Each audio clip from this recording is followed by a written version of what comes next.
Yo. What is up, ladies and gentlemen? It is your boy, the franchise player, Double B Babbler, joined by the man to the right, Jameus Mooney, and the man in the chair, Shane Husky. Welcome to another exciting installment of the Roundtable Pro Wrestling Podcast, bodyslam.net edition of AEW Dynamite with a special caveat.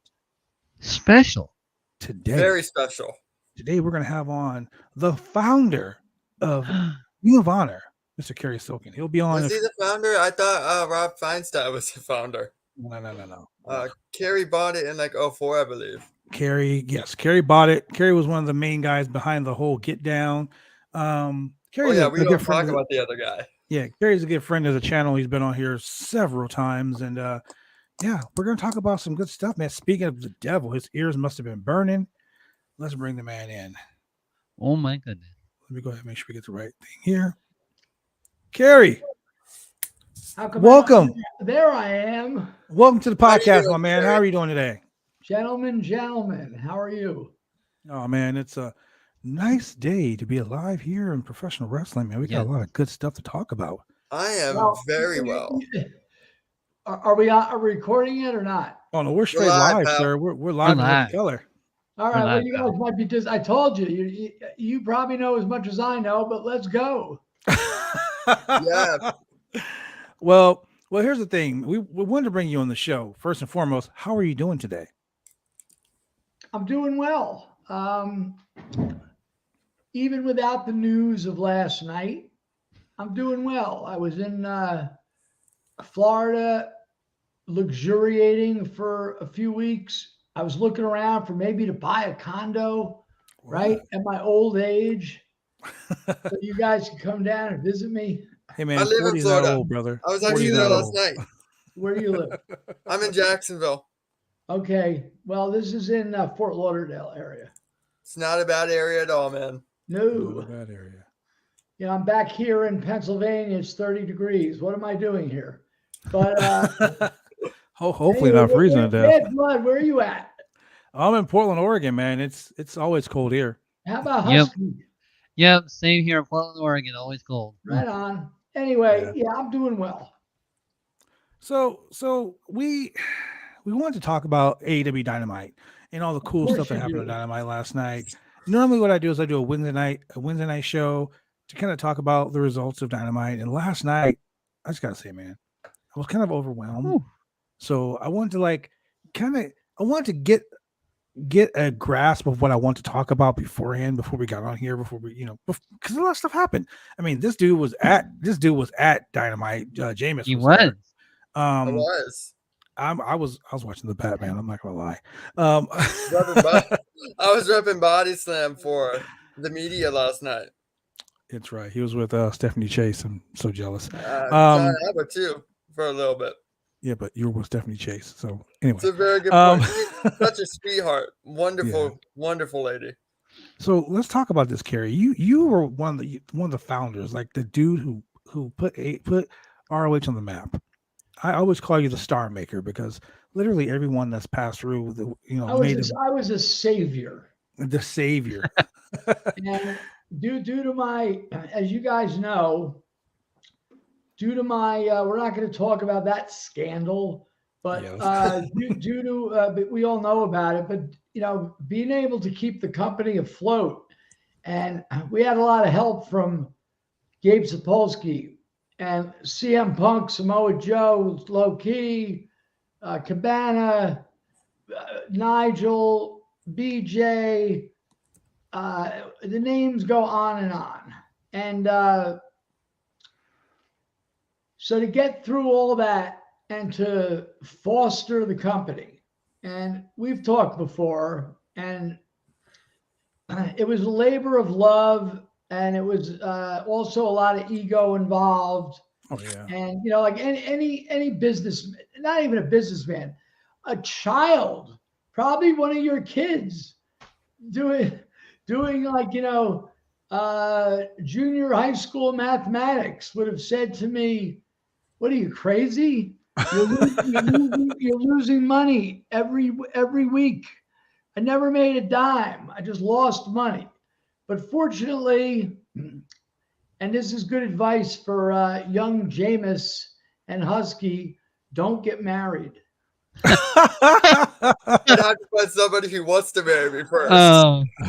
Well, you guys are young. Bad Blood's married, right? I'm divorced. Thank God. Well, he'll tell you too, right? Yeah. I tell people marriage is I like don't age care, has no man, cure. woman, or beast. Don't get married. But that's my philosophy. Anyway, since I wasn't married and I didn't have, I was lucky, back in high school. Remember they used to have like, ooh, prettiest girl, ooh, most handsome man, ooh, most likely to succeed, right? Yeah. If they would have had a most unlikely to succeed award, Category. that would have been me. I had some rough days, and you could hear about all those stories. I hide nothing on Last Stop Penn Station podcast with Ian Riccaboni, where I just put myself out balls naked with all of my. There were a lot of rough years. That we were saying it was a party. I partied with John Belushi and Rush, and yeah, I did, but it was a nightmare too. But anyway, I cleaned up my act. Was able to get off the streets in the ticket instead of selling tickets in front of Madison Square Garden. I worked for offices. I was on the phone, just pre-internet boys and girls, and see, Blood. These guys don't know about pre-internet. No, man, they don't know anything about that at all. Dude, Blood will tell you, not in every little tavern, but you used to go into a bar, and behind this, no cell phones, no fucking internet. And there'd be a sign often, it would say 25 cents. I saw him last week, 50 cents. Hasn't been around for a few weeks. 75 cents. Haven't seen him in months. $1. I never heard of him. And that was like for the wife calling on the phone. Where's Jimmy? Never heard of him.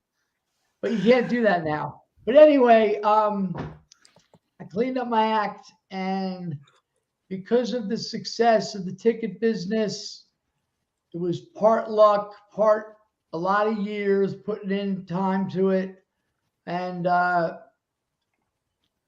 thus came the Ring of Honor opportunity, and here we are. Imagine this: everything we've done in our lives, whether you're in your 20s, 30s, 40s, 50s, whatever, 60s, everything we've done has brought us to this moment. Oh, I'll tell you, this moment when it came. I'm soaking it in too, man. Isn't that amazing? Think about this. Think about this. $20 million, $30 million, or $40 million. That's the spectrum. Yeah, that's the spectrum of what Ring of Honor is that was bought for last night. How much did you start Ring of Honor out? If you'd have known what I sold it for, God, it was embarrassing. But the bottom line, look. I actually have a question about that. I know nothing. Maybe Blood's seen this old show, Hogan's Heroes. Oh, I've seen it. Right, yeah. And there's that one. I've seen a few. The one German guy goes, it was his Schultz. I know nothing. I know nothing. And I'm serious. So what I do know is I'm grateful for Tony Kahn. Ring of Honor is going to live on. In what capacity? I don't know. How? I don't know. But I know that it's going to live on. And I also want to give a shout out and a great thank you to Joe Koff from Sinclair, because he gets a lot of heat and the staff gets heat, and it's hard, man. I don't know about working for like a Fortune 500 company. The pressure on him was crazy. So for him to keep this alive for 11 years, including a fucking pandemic, right? There's a lot to be said for that. So, Joe Koff, thank you. Can I say something? Certainly. So for the pandemic, I actually thought, of course, coming out of it, they sold it. They were in a lot of debt, but no company had better optics throughout the duration of the pandemic, in my opinion, in pro wrestling, than Ring of Honor, because not only did they keep everybody on payroll, Right. but they followed all the protocols, followed all the guidelines, and still got shows done in a timely manner. They did it in the safest way possible. So from the beginning of the pandemic, and I was there in Vegas when that show was canceled, and there was no more shows until August, because you're dealing with a corporation, so you got to go under their dictates, their guidelines, and that's when we did the pure title thing, which was really good. I thought it was good, and whatever. Here we are. We've got a new owner, and it's very exciting. So let me ask you this. ROH history. Very first match had Christopher Daniels and Bryan Danielson in it. Last night, AEW did the same thing.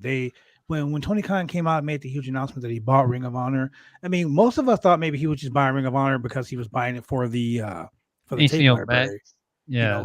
You about the tape libraries. It's like, okay, now he owns All Out or whatever went out. I think it was All Out, right? Right. So now he owns the complete tape library. Now, you being a person that was there from the start, can you imagine how many hours of Ring of Honor action, how many WWE, NWA, AEW, WCW stars that came through Ring of Honor? I mean, guys like Punk, guys like Danielson, guys like Low-Ki, guys like BJ Whitmer, guys like Seth Rollins, all of these guys came from Ring of Honor. Aries, Nigel, Necro Butcher, Delirious, Claudio, Claudio right now. Claudio, yes, exactly. Adam Cole, Brody Lee, Davey Edwards, Davey Richards, Eddie Edwards, Haas and Benjamin in their time, Kevin Steen. We leave him out. Generico, Sami Zayn. And as you said, Rollins, Tyler, my buddy, he used to be my roommate. Oh, shit. Wow. Details about that. Awesome. Why? Oh, was there some surreptitious thing going on? Hell no. He comes to me one day and says, "Hey, Cary, can I stay with?" I'm like, "I guess. Why? What's up?" He goes, "I don't like being around these guys. They're all, this is when I was clean. Mm-hmm. I don't want to be around these guys that are, smoking and drinking." And I'm like, "It's cool." So there was a period of time where he was my roommate. And then there was also a period of time where the Bucks, my West Coast Sons, were my roommates. And so where am I going with this? I'm not sure, but there's just been so much talent and so many good people. And I think we're in a better place today than we were yesterday. How about that? I think so. We're joined by the mixologist, the professional wrestler, Mr. Chemical Julian. My apologies for being late, guys. You're good, man. Right. So basically what we're getting at is with the whole purchase of AEW right now, okay? AEW is going to – what are your thoughts of AEW owning Ring of Honor? And not just the library. I mean, like just everything. Like Gresham is the champ right now. The Briscoes are the tag team champions. Rhett Titus is the television champion. Rhett Titus. I believe Deonna Purrazzo is the women's world champion right now. Josh Woods with the pure title. Oh, and my boy Josh Woods. I can't forget Josh. He'll choke me out. Wood? Yeah, Josh is the pure champion. So you got all of these championships out there now. Do you see AEW using Ring of Honor as a like a developmental? Or do you see them using that as a separate entity? I'll tell you what, I hope they do. I hope that there's, they continue the Ring of Honor brand. Mm-hmm.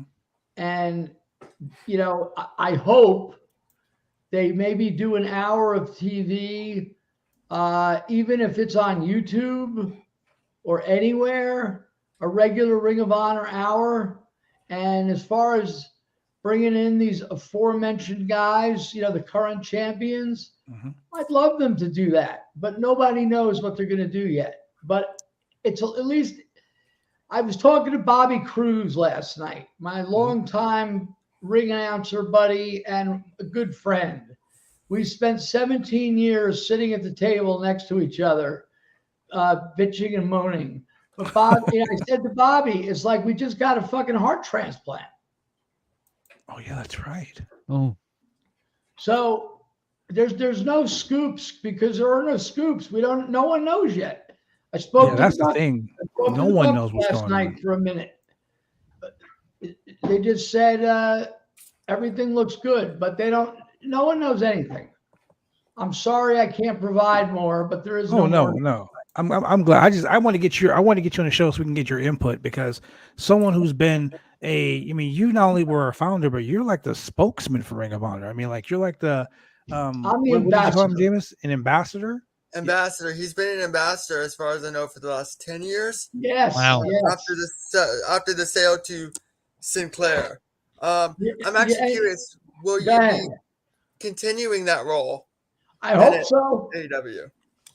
I hope so. What's your relationship with Tony Kahn?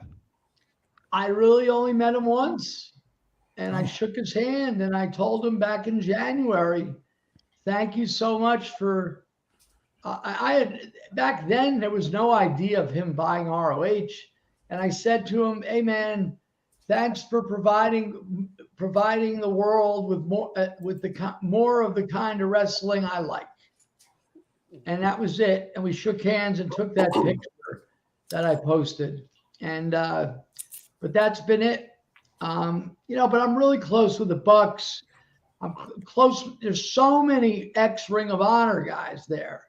yes. Besides Kyle, Adam, Bobby, Daniels, Kazarian, Lethal. thank you. My best friend I left out. Damn it. Jay Lethal. That's how you get in trouble. Behind the scenes, BJ Whitmer and Judge Jeff Jones, and just oh my God, I forgot about Jeff Jones. really good people. So yeah, hopefully they'll have me if they have shows. Well, from what I understand, and this was a report that Fightful put out. They had a long how can I say this? Ring of Honor has television tapings already planned out all the way up until like August. We do. So from what I understand, those TV tapings are going to still take place. I don't know. We don't know what Tony's gonna. Well, this is what Tony Khan just put out. Tony Khan just put this out a little while ago. Okay. He says I'm looking here. at my Twitter here. Go ahead. I haven't looked. He's buying the video library, the brand assets, intellectual properties from independent professional wrestlers, most prestigious promotion, purchased under a new partnership agreement with Tony Khan. So apparently that was a press release sent to media members last night, because I was looking at it at the show with Stephanie Chase. I didn't open my email until now. I'm sorry. My man, I don't think he's put out anything since that. No, I just looked at my email. It was in my email from yesterday. I just realized it was from the second. Yeah, that's what I get for not looking. So apparently he's going to be exploring opportunities to make Ring of Honor's library available. I mean, the promotion has launched so many names.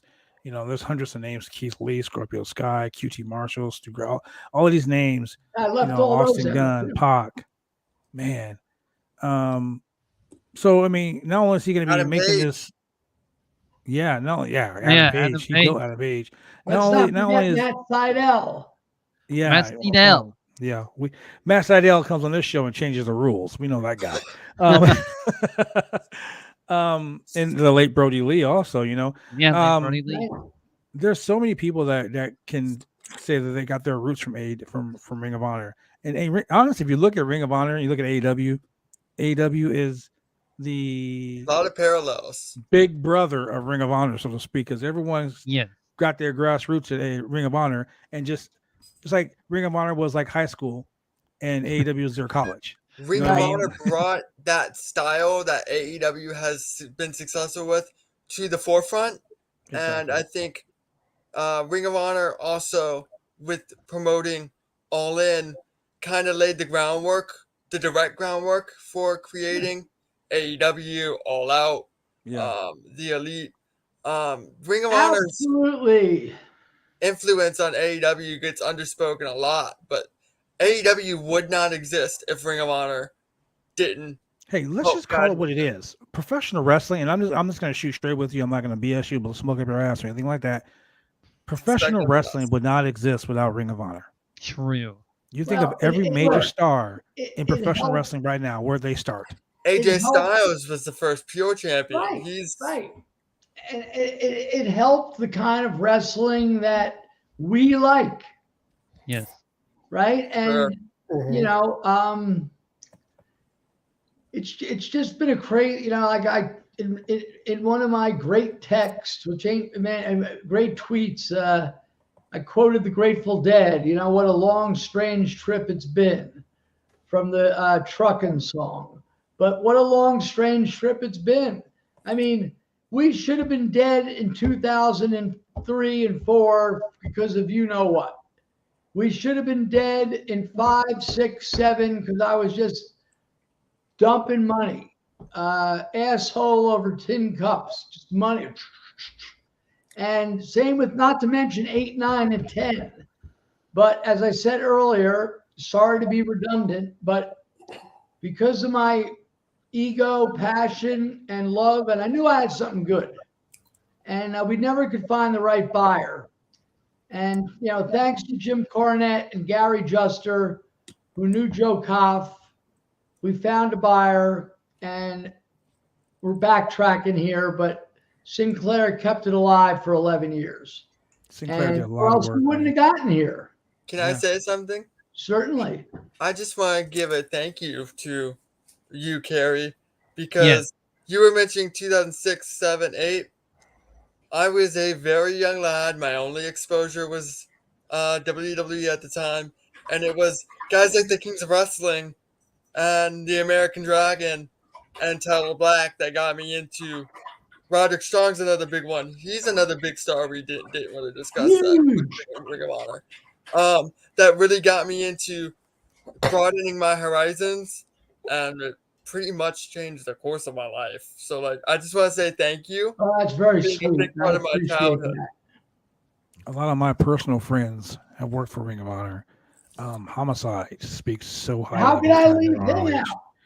Yeah. Great world title win, too. Low key out. How can we leave Eddie Kingston out? Oh, man. Eddie Kingston. No. Oh, man. And then some of the modern guys I left out. Fucking Shane Taylor.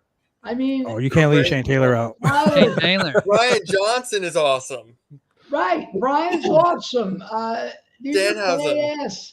We had the best referee in wrestling. We have him. Todd Sinclair. With best ring announcer, Bobby Cruz. My podcast partner and Ring of Honor announcer, Ian Riccaboni. These guys are all awesome. And Caprice Coleman. Hopefully there'll be a place for them. Gotta give a shout out to my what boy else Caprice is going Coleman. on? So I have another question. When you sold to a Fortune 500 company like Sinclair, I believe they're publicly traded. Yes. So all of Ring of Honor's financials from that point forward were no longer private, and it was privy to stockholders. How do you think that changed the way the business was run and to get to this point compared to how you may have ran it before? Well, it's like this. All you guys are sitting in a room, right? And if you look down at the floor, like I'm going to do, there's a little speck of dust down there, right? So, I don't care how clean our houses are, right? And Sinclair is worth like $5 billion. Wow. So the Ring of Honor budget, and I'm not being critical. They operate the way The Ring of Honor budget was that spec, and the rest of the room you guys were sitting in is Sinclair. You know, we often talk about NXT UK and how all these years with all these Correct. budget cuts in WWE did, how NXT UK still exists. It's a And I really always solid say, show too. yeah, I always say, I tell Julian all the time, don't mention it on the podcast. You're mentioning it right You now. told me that one time. And And that little I'm a spec, current that guest. little dot you see on their itemized line, that's where their money is. Right. I want to hear from my man who came in late here. Hey, I got to tell you, man, I'm a big Ring of Honor fan, and the reason why I liked Ring of Honor so much was it was such a refreshing break, or such a refreshing difference in brand from the WWE product, even from the WCW product previously. The Jay Lethals of the world, Shane Taylor Promotions of today, the Briscoes, just I mean, just all the even like PC. When PCO came in doing his Frankenstein thing, I was like, Right. "What the hell is this?" So did I. But it was so different that I was like, "Shit, I got to watch it. I got to see what this is all about." And I guess that is my one. I guess my one trepidation about AEW owning Ring of Honor. I really believe that I would like for Ring of Honor to maintain its identity. BJ and I talked about this the other day. We're watching Impact, like on a whim. We're like, hey, let's watch Impact, because we just never take the time to watch Impact. And we're watching Impact, and I go, this is a good show.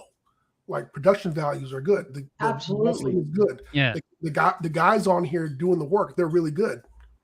Why is nobody talking about this more? Exactly. And it's kind of like they found a niche, but being on Access on cable, I mean, I watch it on Sling TV, it gets DVR'd.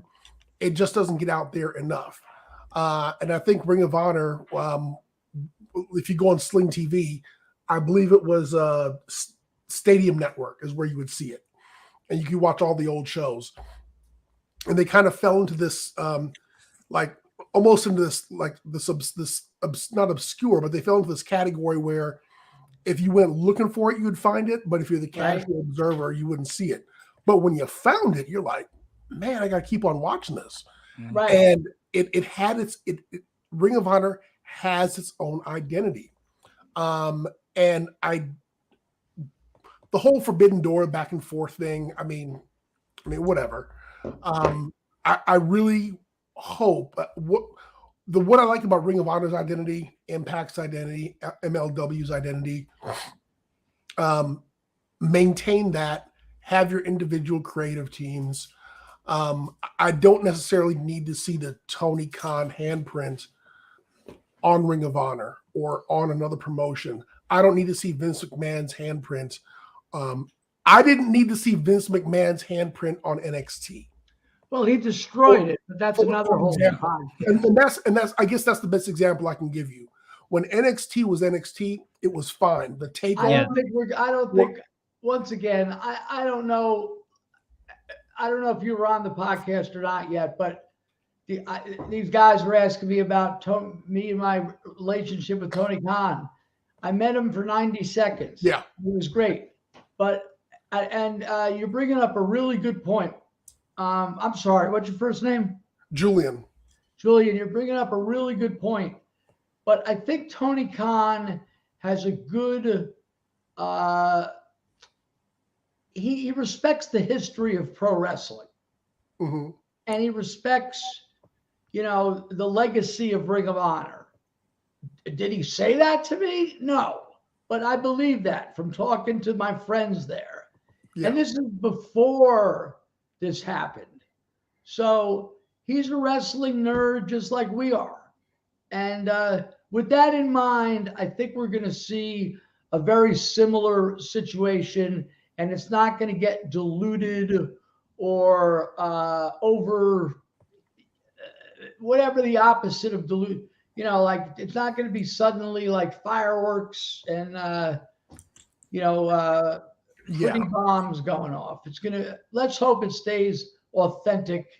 And I'm pretty sure he's going to have a good idea about that.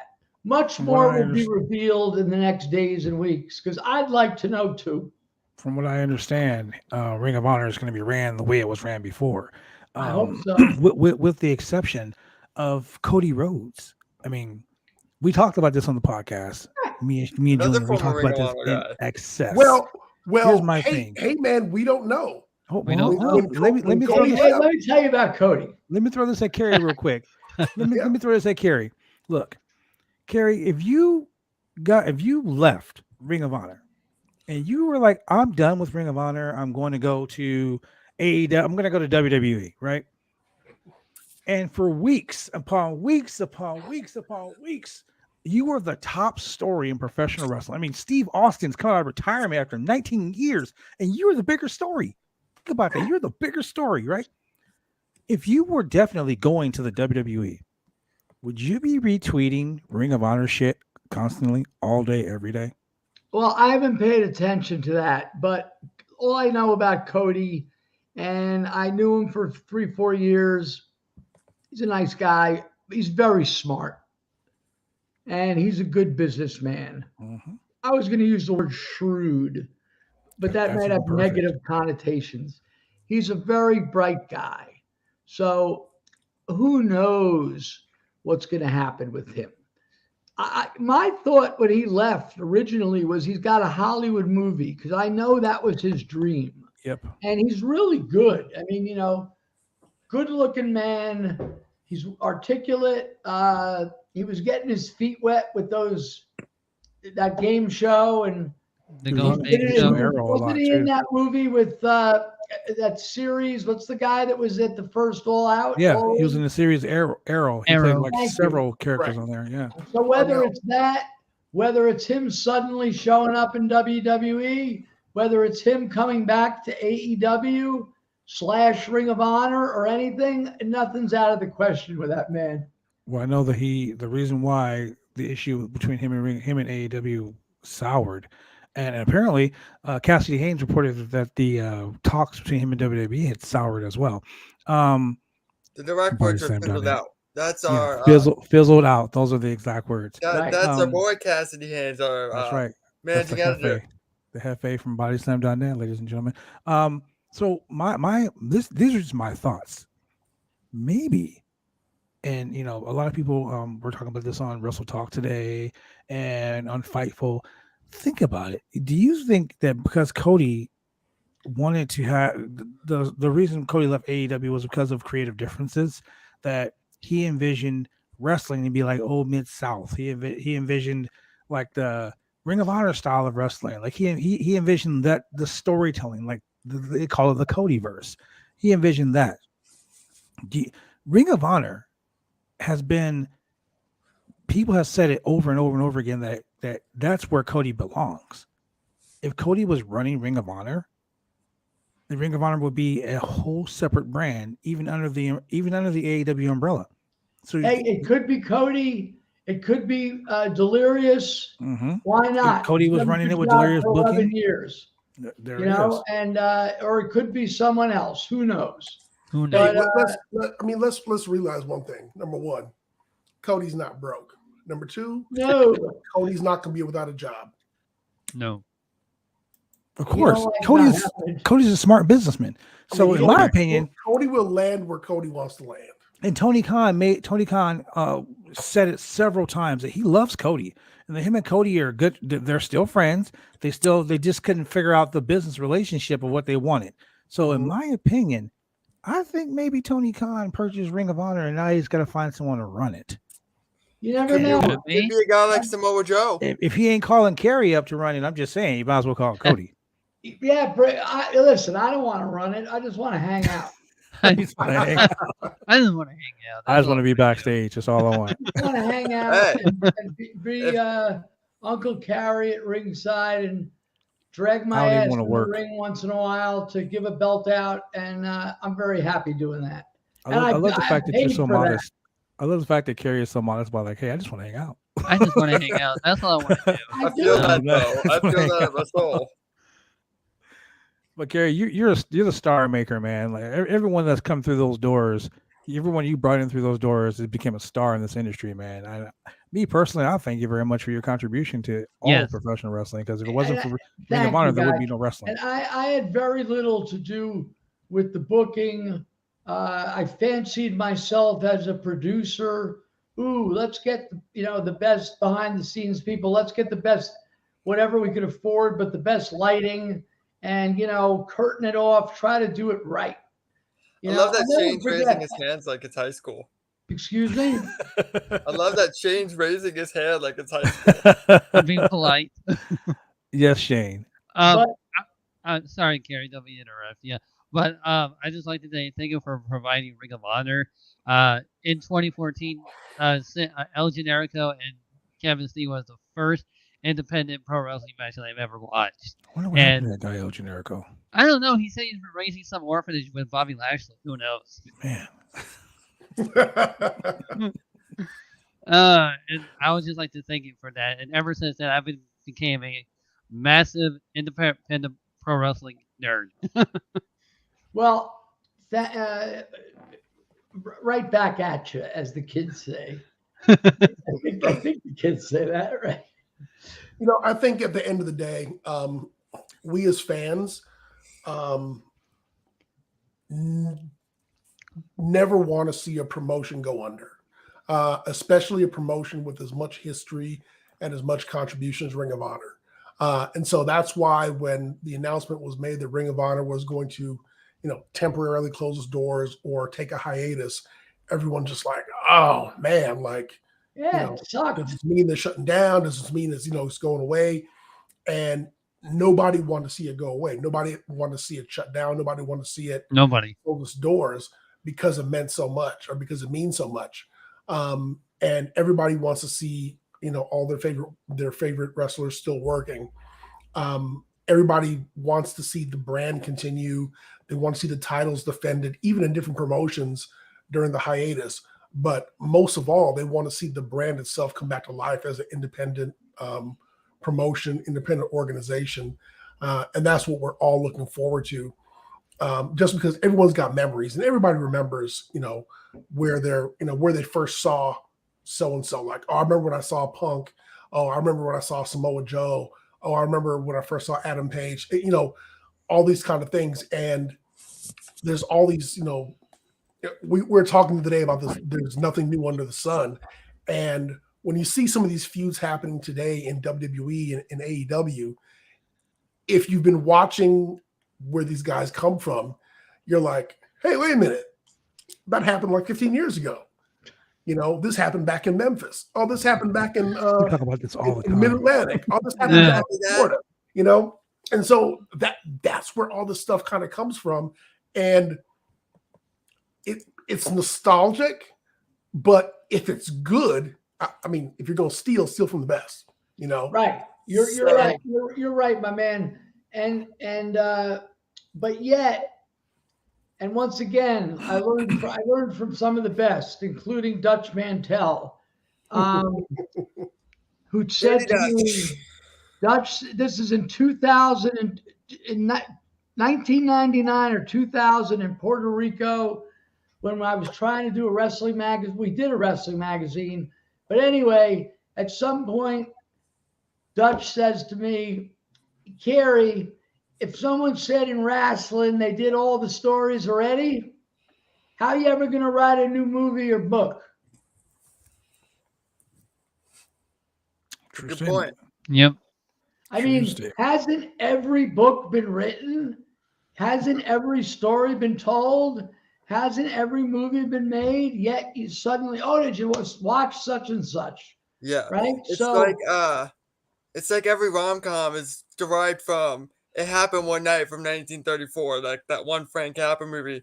But every trope is derived from that movie, but you still go and see rom-coms. Like, we have on Body Slam and Ring of Honor podcast, and the first episode they were talking about the dog collar match with MJF and CM Punk because they were drawing similarities from the Jimmy Ray feud, the Raven feud. These stories have been done before. Even last night, MJF used part of the promo Punk cut on Austin Aries at Death Before Dishonor as a part of the feud. Like, well, my boy, you study it better than I do. man, I gotta give a shout out to Kyle and Kylie on our Ring of Honor podcast, helping me remember all of this.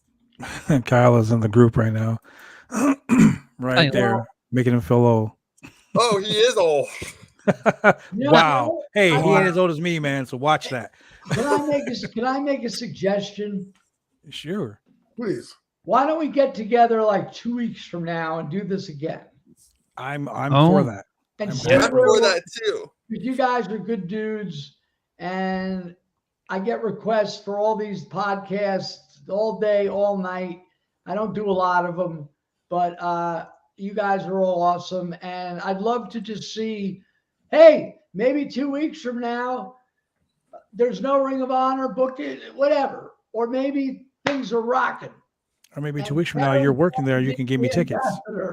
I just want to say that I'm the one who reached out to you for the upcoming Ring of Honor podcast interview that you're going to do. That we're recording. Cary, I co-sign all of that. A week from today, actually. Okay. I co-sign all of that. He's a good dude. I got another question. Are you guys coming to Texas? I wish. You tell me when. You tell me when. Yeah. Well, You mean for WrestleMania week? Good day. Oh, WrestleMania week. I don't know, man. Well, I wish. Listen, I'll tell you one thing. Ring of Honor had sold like 600 tickets for the comeback show, right? Supercard of Honor. Yeah. Thank you. I was thinking Glory of Honor, whatever. Supercard. So, last night after Tony's announcement, you could go count the dots. They sold like another 300 tickets. Hell yes. Wow. Nice. So what I'm hoping, just like you guys are hoping, is we're going to see the Briscoes against FTR in Texas. Yes, man. know. Now we're talking. Maybe have Jay Lethal come in. Maybe bring back Claudio. That's maybe- I'm a good that man. might be it. Go against the Yeah. West. Or maybe Tony Khan, if things are sorted out, would allow Bryan Danielson and Punk Final to countdown? come there because of the Hall of Fame, current Ring of Honor Hall of Fame going on. Because we're going to have the Briscoes. Maybe, who knows? I don't know what Samoa Joe's doing, but if Bryan and Punk could come just to say hello, thank you, that would be sweet. I don't It'd see be cool why to they see him would. wrestle. It'd be a if great they're open card. to that. It's going to be a great card regardless. And come on down to Texas. We'll party. Man, you know me, Cary. I'm always down for a good party. I can't make it to Texas, man, but if you're ever back in Florida, I will buy you lunch on me. Well, I was looking at a condo, but it's in Hollywood, like by Fort Lauderdale. Yeah. It's the other side of the state. But you can come down. I could come down. That's an easy trip. I would totally come hang out with you for a little bit, man. Well, gee, thank you. Hey, Cary, man, thank you very much for being on the show. No, with us, you man. guys are cool. Let's get together soon and see where everything. See how it has. As my dearest of dear friends, Bushwhacker Luke says, mate, we'll see how it gets sorted out. Yes, man. You know what I'm gonna do? I'll shoot you a message next week, and we can schedule a day that we can all get back on here, and we can pull you in and talk more about Ring of Honor, and then hopefully the Ring of Honor podcast that's on bodyslam.net will entice you to come and talk with them as well. Yeah. Absolutely. All right, guys. Good night. Thank you. Thank you, ladies and gentlemen. Thank We'll be you, right back Cary. with more of the Roundtable Pro Wrestling Podcast. Drive me insane! I'll be cruised on lane, come and take it on the fun out!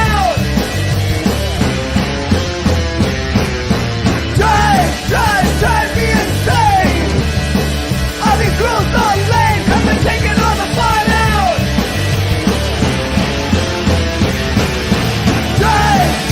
Drive me insane! I'll be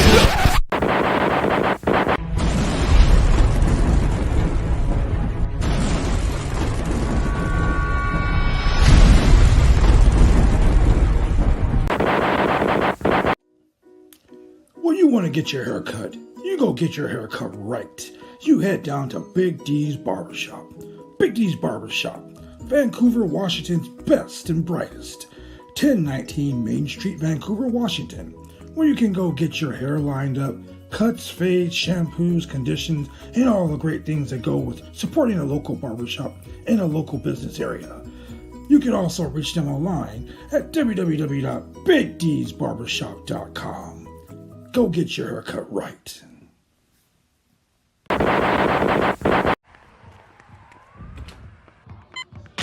These are more than just the sounds of a safe place to go after school. These are the sounds of interest being ignited and of mentors making an impact. At Boys and Girls Clubs, we don't do just one thing. We do whatever it takes to meet the needs of every kid who comes through those doors. Because whatever it takes is what it takes to build great futures. Great futures start here.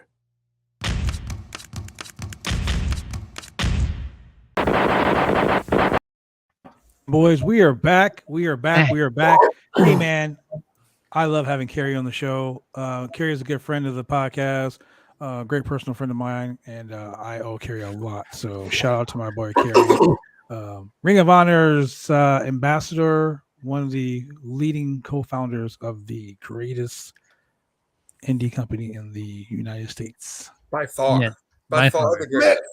so here's the thing. But When I think of indie companies, I don't think of Ring of Honor, because they to me they seem too big to be indie. It's fair. I mean, they've been around so long.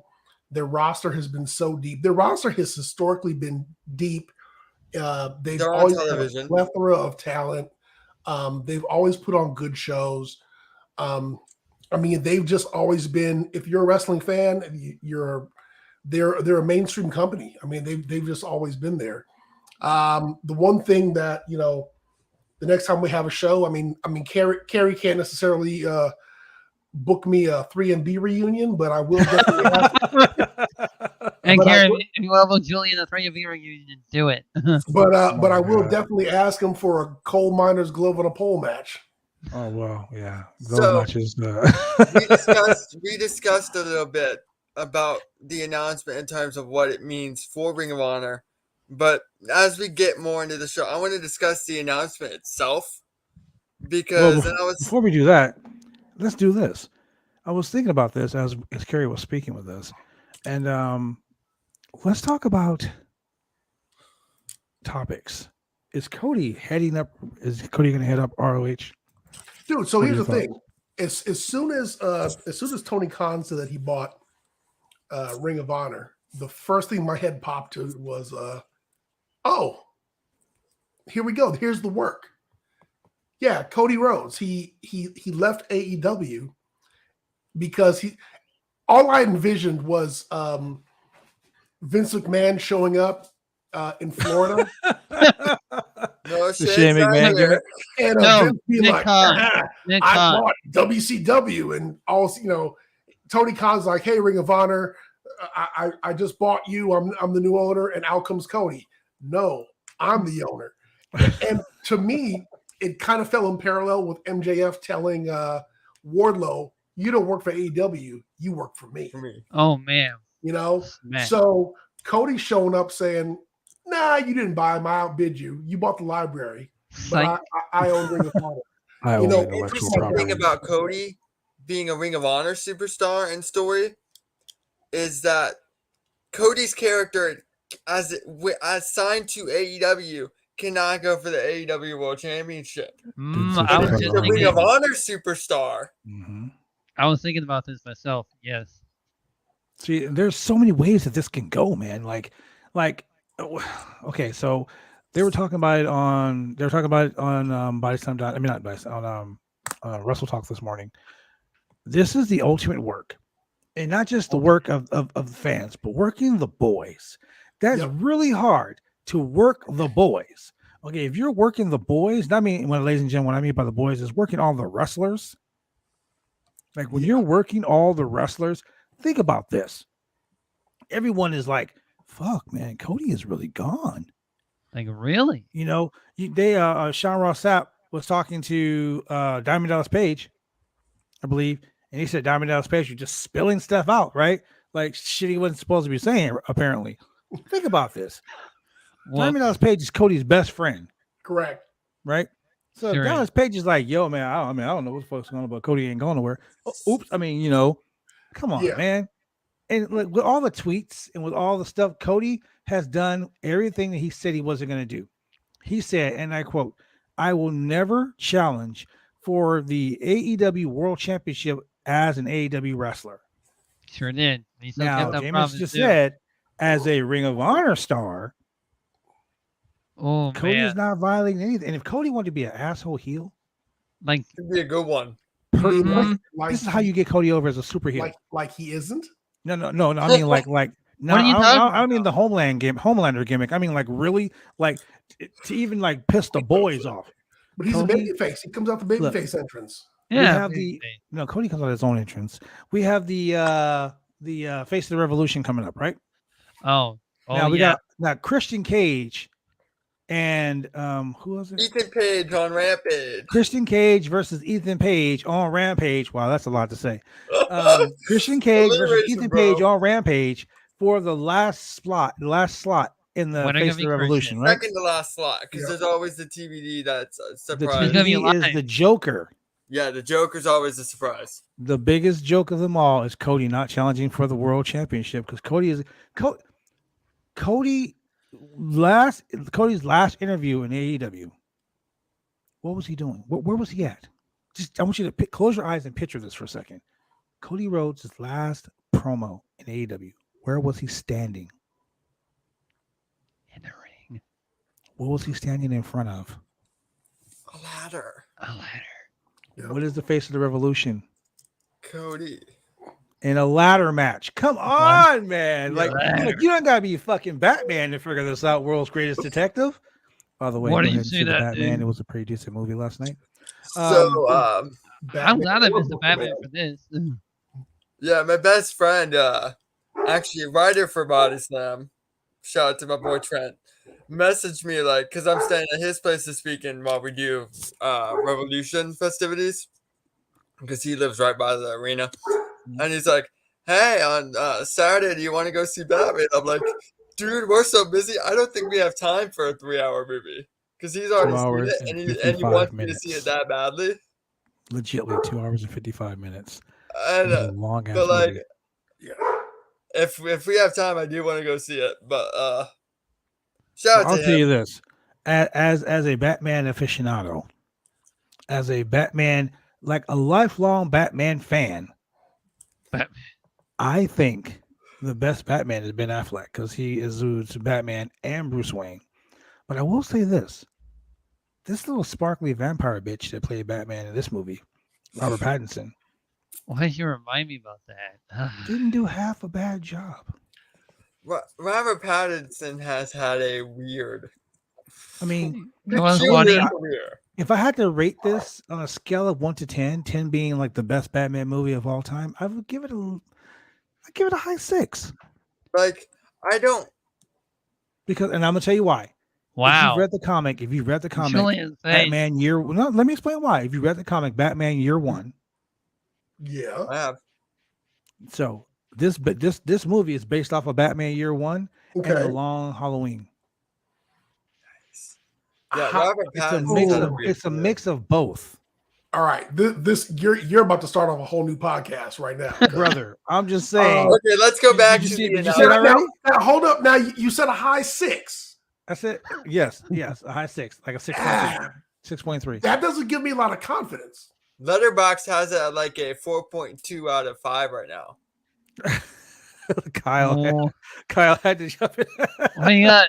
Look, Don't hey, make me Kyle. not want to go see the movie now Kyle, because now I'm remember agreeing it with was for you. Twilight. I'm I'm going to agreeing give a with you. shout out to Kyle for that. Hey, man, Because so- I remember so, a couple uh, years ago, I was not a Robert Pattinson fan because of the Twilight stigma. Exactly. And then I saw The Lighthouse and I went, this is the weirdest movie I've ever seen.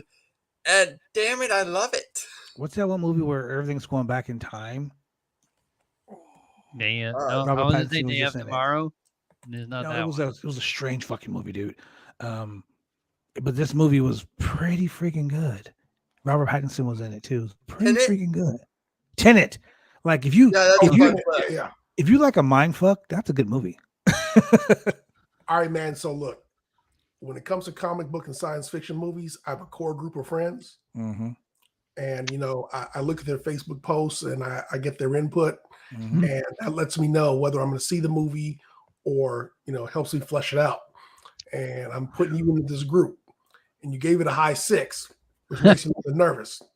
Well, okay. On the flip side, though, Mhm. one, you're talking about it. Mhm. I'll tell you the kiss of death. When my circle of people don't say shit about a Don't say movie, shit about a movie. I ain't. For example, Moonfall. Ain't none of my friends. Yeah, you're like, huh? What? Yeah. Ain't none of my friends said shit about Moonfall. That movie just now with Halle Berry about some alien something on the moon. Yes. And Yeah. Oh, yeah. I wouldn't let you pay me to see that movie. nobody has said nothing about it. That's right. Nothing. That's a double negative. So when that happens, I'm like, maybe I'll catch it on Netflix if I got a lot of spare time on my hands. Man. But if people are at least talking about it, you know, I'll say I'll go judge it for myself. But you named 2 strong storylines or 2 strong graphic novels or miniseries, and that's The Long Halloween. And if you have not read The Long Halloween, Go read it. Go read Long Halloween. Go read Batman it. Year One is one of the best miniseries out there because Mhm. for anybody who thinks that Bruce Wayne just started off being Batman, he had a rough start. Oh, in this movie, he had a rough start. He had he had a rough start, and Alfred did a lot of heavy lifting at the beginning. Bros, look. Well, I'ma tell no, you. Alfred's always done a lot of heavy Yeah. lifting. I was gonna say Alfred is Let me always tell a you. heavy lifter. Without spoiling the movie for anybody, I will tell you this: Yeah, shush, I haven't seen. Andy Serkis as Alfred is probably the very best fucking Alfred out of all of them. Did he pimp slap Batman? That's all I want to know. No, but he is the very best Alfred out of all of them. And I will say, Zoe Kravitz as Selena Kyle, bro. Well, I saw that from the trailers. I was like, I mean, no. I don't mean like because she's super hot. I mean because she is super hot. But no. Her My her favorite thing about this, her charisma as a charisma- costume Mhm. looks just impeccable. just her in the movie, bro. Like I'm gonna go see the movie again just because her acting in the movie was like, wow. Like, Okay, so when it comes to a Batman movie, man. there's 3 characters you can't fuck up. No. Bruce Wayne, of course, Alfred, Whoa. and Jim Gordon. Yeah, that's probably yeah, buddy. Yeah. Oh, what? Yeah. Wow. Okay. You're gonna block All that right. user. Okay, Yeah, you gotta block go. that one. Gonna block that guy You real gotta quick. go. And you posted again. Block that. That's fine. Just like our video, because we're just liking your name there, buddy. Yeah, you can. Wait, I missed it. What happened?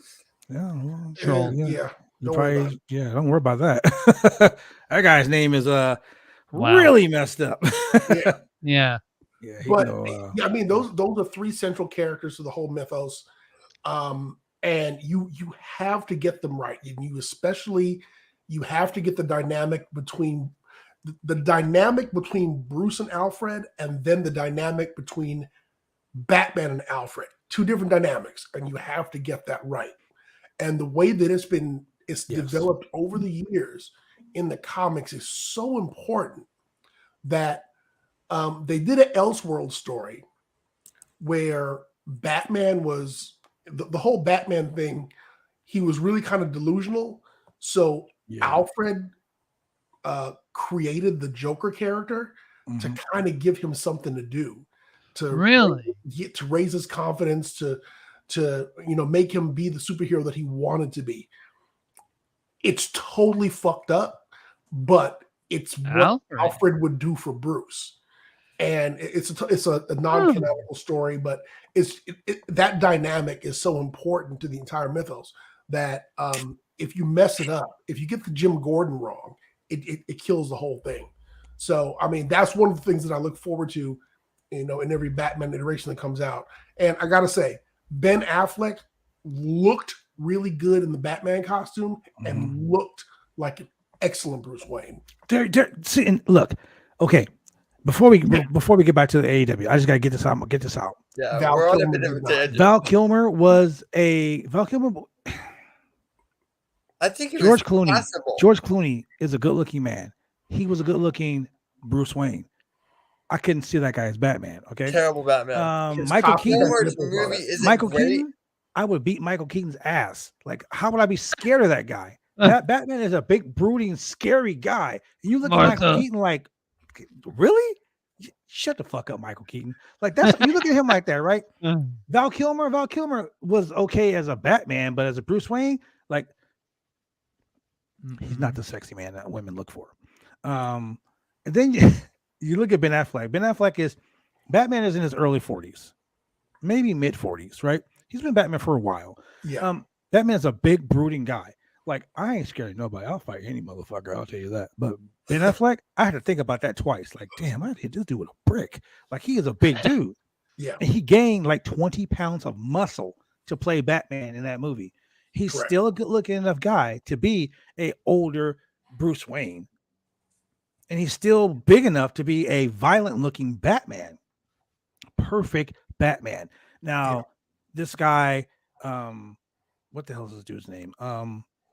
Christopher Nolan. Robert Pattinson. Robert- Robert Pattinson is too small to be Batman. In the suit, like when you see him in the suit, you'll say, yeah, I can see that's Batman year one. Before he bulked up too much when he was still slim, but still kind of menacing. This is why I his had fighting thoughts about the style, movie. his fighting style, really good. I'll give him that, really good. But him being Batman, like you see Batman now, this movie focuses more on him being the world's greatest detective, not the world's greatest ass kicker. Which is not bad. That's why I like the movie. That's exactly why, because I'm like, okay, so he's going up against the Riddler. So he's using his brain Riddle me this. instead of his violence. I mean, don't get me wrong, this movie is violent as fuck. But it's more like he's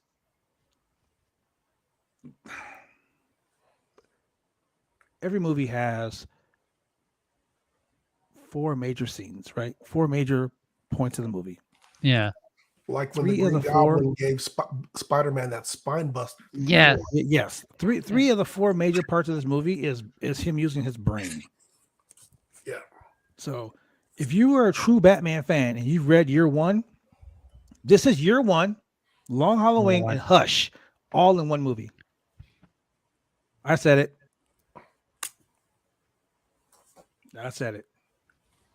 Yep.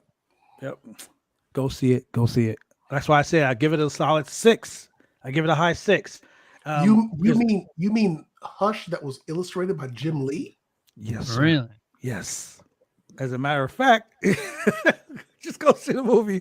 I'm not gonna say anything else. Because if I do, then I will tell you the whole fucking movie, and you'll be like, "Damn, he spoiled it for me." And I am not Wesley Haynes. I'm not the spoiler. Man. I'm not the guy who gives you all the scoops. Let me address throwback real quick. So the Riddler that Jim Carrey played was very good Jim Carrey, and it was a throwback to the Riddler that was played by Jim Gershwin in the 1966 Batman TV show. Yes. The Riddler in this movie has been reinvented. This motherfucker is God, criminal genius, and he's fucking cruel. Just wait, there's more. Yeah. And he's cruel. If people have not read comics lately, you need to understand that people like me who grew up on comics enjoyed comic books and decided to become writers. Mm-hmm. And as writers, they became serious writers. And they said, oh, we can develop this character more. Yep. And so they started making some of these villains really fucking scary. And so instead of saying, riddle me this, riddle me that, Riddler started really, laying out some riddles that resulted in a lot of people dying. Wait, did you already see it? I did not. Oh, okay. I didn't. No, I'm talking about no. So I read the Riddler. It wasn't quite a miniseries, but it was a couple of comics they put out, and yeah, dude's Dude's a psychopath. Look. I mean, shit, they're all psychopaths. Really. I'm gonna tell you this, and then we're gonna get back to AEW. I'll just lay this out for you right here, okay? This movie redefines Batman, who Batman is, year one. This movie redefines who the Riddler is. Yeah. And even Jim Gordon, it redefines Jim Gordon. Yeah. Like this is a movie that if you are watching it and all right, I'll lay it out like this. Just when you think you know all the answers, this movie not only changes the question, it changes the whole fucking narrative. And it's because over time, the writing has gotten so much smarter for these characters that a lot of these Batman books are really good crime novels. Yes.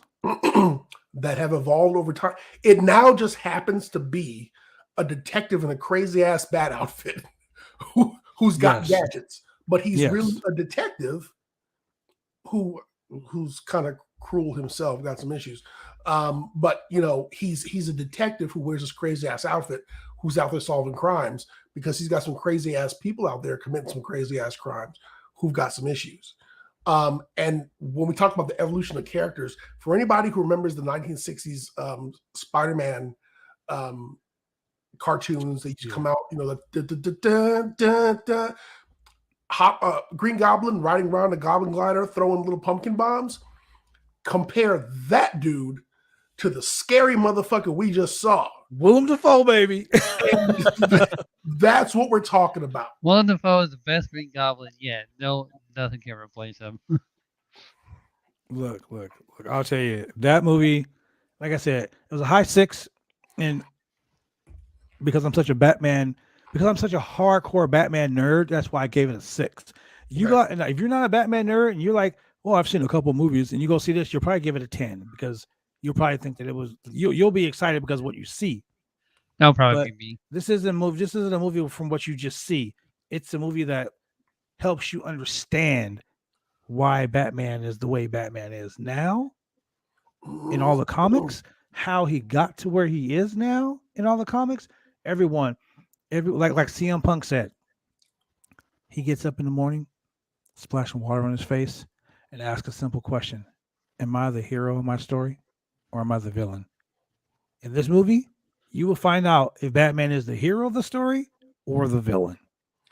And for all you people who complain about DC movies being too long, shut the fuck up and watch some long form storytelling. The people who complain about DC movies being long, they're WWE fans because they don't know how long a story is. That is true. Straight shooting. So anyway, getting back to AEW. Back to wrestling. Okay. Can I say something about the announcement? Yeah, sure. Go ahead. Yeah, because that starts the whole thing off. I mentioned this to Stephanie because she was sitting right there, and it's so Shut obvious. Your mouth. Stephanie Chase sitting next to him at the show. I'm so jealous. But like, my takeaway from Tony Khan, like, announcement aside, Tony Khan and his presence with the microphone is that he's the most noble dude ever. He was so awkward, and for me, that's entertaining, it's relatable, and it's refreshing to have somebody who's not a public speaker, who's not a character, be the one running the events for a change, because it feels more real. He feels like a person. And I just find it funny how awkward he was, because I relate to that, and I would be just as awkward in the same situation. So when I watched the show, Tony came out like a kid. Like he was so excited. Like, right. Hey, look what I got. Look what he was like so excited. Kid in Toys R Us, or exactly. And I know he was excited because toys. Look at this. Jameis dropping names like him over here. But look, man. Look, I think boys. I think that Tony Khan was so excited that I mean, he's been saying this on Twitter for like the last week. This is going to be a career. This is going to be a game changer. This is going to be a move that shakes the foundation of professional wrestling. And he was right. Yeah, it wasn't like we got a future Hall of Famer here, and then Christian Cage comes out. He didn't let people. He is a future Hall of Famer. Blue he didn't let people down with this announcement. This announcement was off the hook. And the way he did it, he brought up how Ring of Honor was, like he said, we started AEW 3 years ago in that parking lot over there, and he's like, and 19 years ago in a little building, another company started, and the very first match was Christopher Daniels versus this guy, Oh my God. Bryan Danielson. So to have a new theme song. to have a shout out throwback match of the night, the very first match at Ring of Honor, he had two of the three men that was in the first match. In the first match at AEW, there have been so many comparisons between AEW and Ring of Honor throughout the whole time. So you get Bryan Danielson versus Christopher Daniels in a rematch from 2002. And I thought the match was very enjoyable. For me, I was very upset that it looked like, and he's been killing it on the indies. I was a little upset that it looked like his Chris Daniels' last AEW appearance would be the split of Bad Influence. I'm glad he kind of got his flowers a little bit last night. He still looks very good at 51. Yes. I think he is. He was an old territory guy. He's been around forever, a lot longer than people remember. He was one of the last territory guys. I trained in a WWE developmental company called UPW. Late 90s. And Chris Daniels was one of the trainers. Daniels, in the match, Daniels goes for the top rope Hurricane Rana. Danielson puts his hands down and then took the move from a standing position. And I thought that was great because it made the move more logical and it was more concise, but you don't see it taken like that. So you think for a second, maybe it's not going to happen. And it's not as, I know which word I'm looking for. I just can't think of it. Well, the fact that they came out, both guys came out and they did the code of honor. They shook each other's hands in the beginning. Correct. Danielson used a triangle choke to tap out. Oh, that finish was so Chris sad. Daniels. I was spot on to the ring at the perfect angle, and I wish I would have taken a video of it because it was incredible. I haven't seen how it came across on TV, but the name on the contract says Nick Kahn. I was really gonna say, oh God. Oh man. It does say Kahn, but it says Nick Kahn. Oh man. Oh shit. Everybody was so mad. It was just like left the building, be like, "F this, I'm out of here." So the fact that he shook his hand afterwards, the whole He code of honor. shake his hand afterwards. Well, he shook his hand and then stomped the shit out of him. But Oh yeah, I guess that's true. But the point is, it was a throwback to the old Ring of Honor days, the code of honor, and to start the night out that way with two guys, like 90% of the fucking roster of AEW is former Ring of Honor guys. Correct. Right. Correct. I mean, this company was literally I think born. that's kind of the funniest thing. So remember, so back when WWE bought WCW, this was when they were kicking off the WWE network. I missed the And network. really, the whole reason why McMahon bought WCW was because he wanted the tape library. And he wanted the tape library as content for the network and to do all these historical videos and whatever. And he never, and people were all like, damn, I wonder if he can get those Ring of Honor tapes to do CM Punk videos. And even in the CM Punk DVD, they did use some Ring of Honor footage and they gave credit to, Ring of Honor or whatever.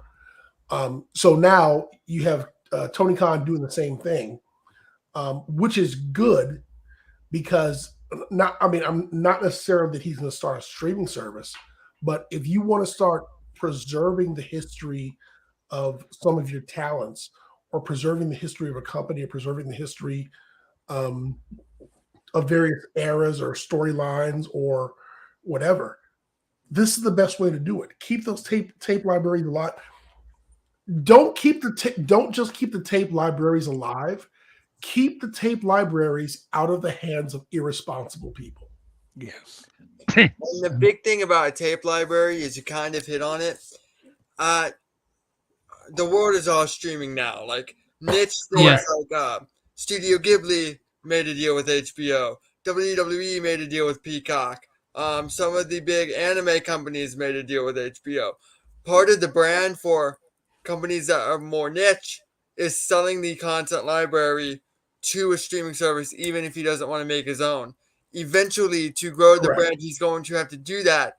And the more content you have to sell, the better. So he got 20 years of television content that's going to help negotiate for more money down the table or down the road when he brings it to the table.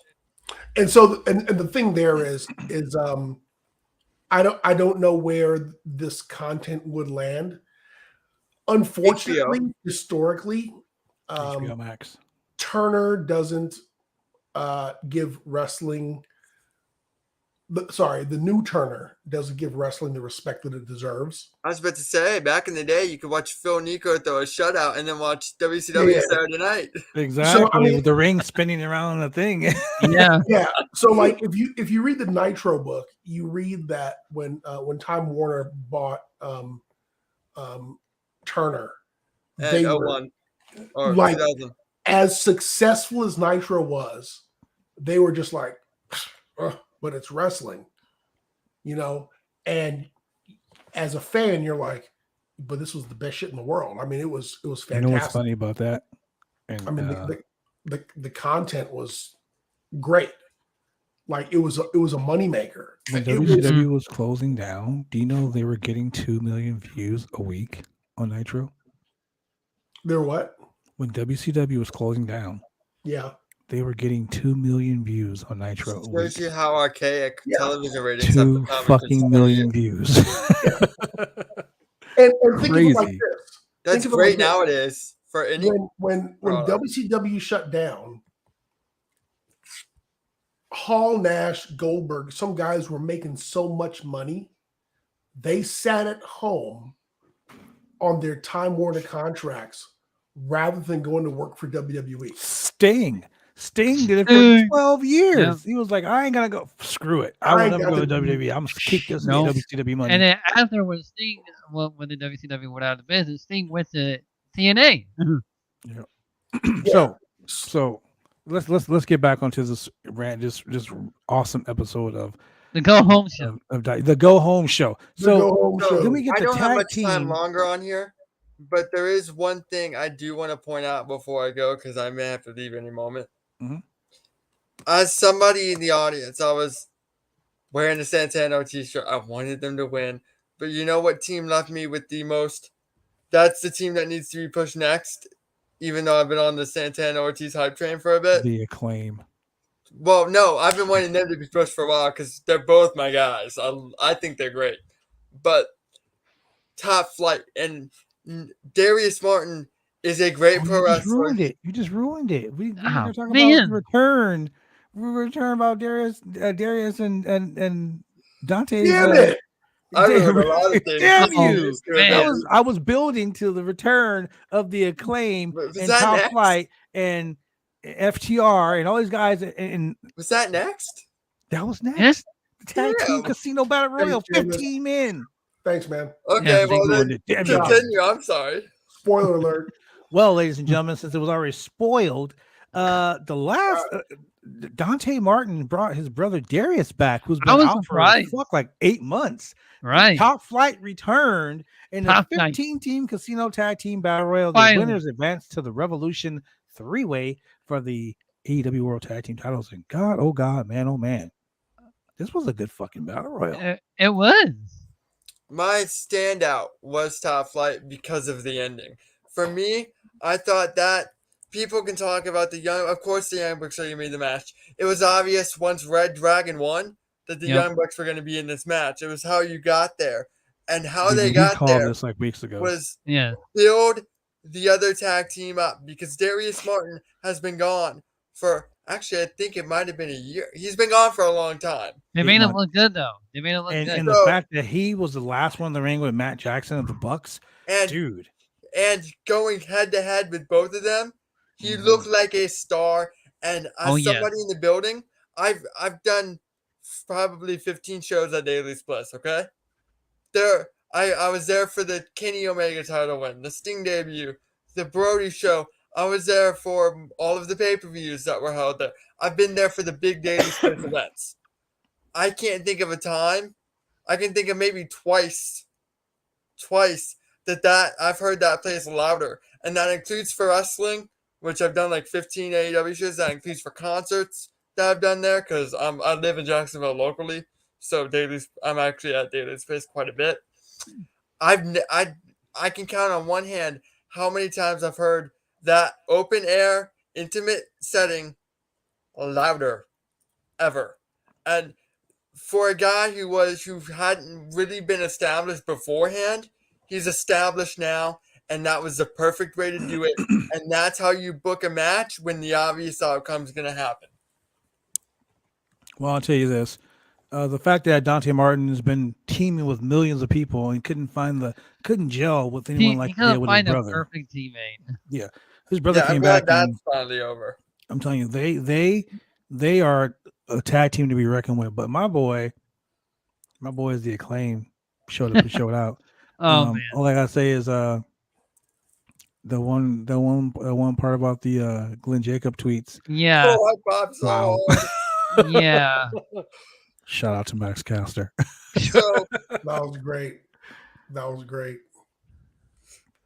Man. The, So anyway, so the winner of this match is the Bucks. And what happened is now the Bucks are going to face Red Dragon and the current AEW World Tag Team Champions Jurassic Express. It's funny because Jurassic Express came out and they just stood there and they had their music playing. They all stare at each other and Bucks. Yeah.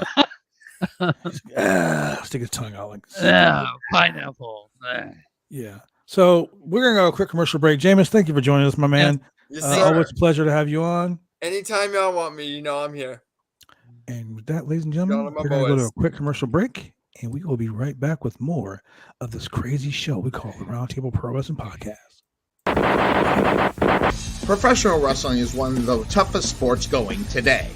If you ever dreamed of being a professional wrestler, then former WWE superstar and World Tag Team Champion Sir Mo of the famed tag team Men on a Mission invites you, yes, you, to join his Bumps and Bruises Academy. Now in 2 locations in Carrollton, Texas and Sherwood, Arkansas. Allow Sir Mo and his head coach, Dante Smiley, and other coaches to get you on the road to an exciting and rewarding career. Classes forming now for your shot. Contact Sir Mo at 704-819-7312 or fill out an information questionnaire now. Don't wait, make your dreams come true today by joining the Bumps and Bruises Pro Wrestling Academy.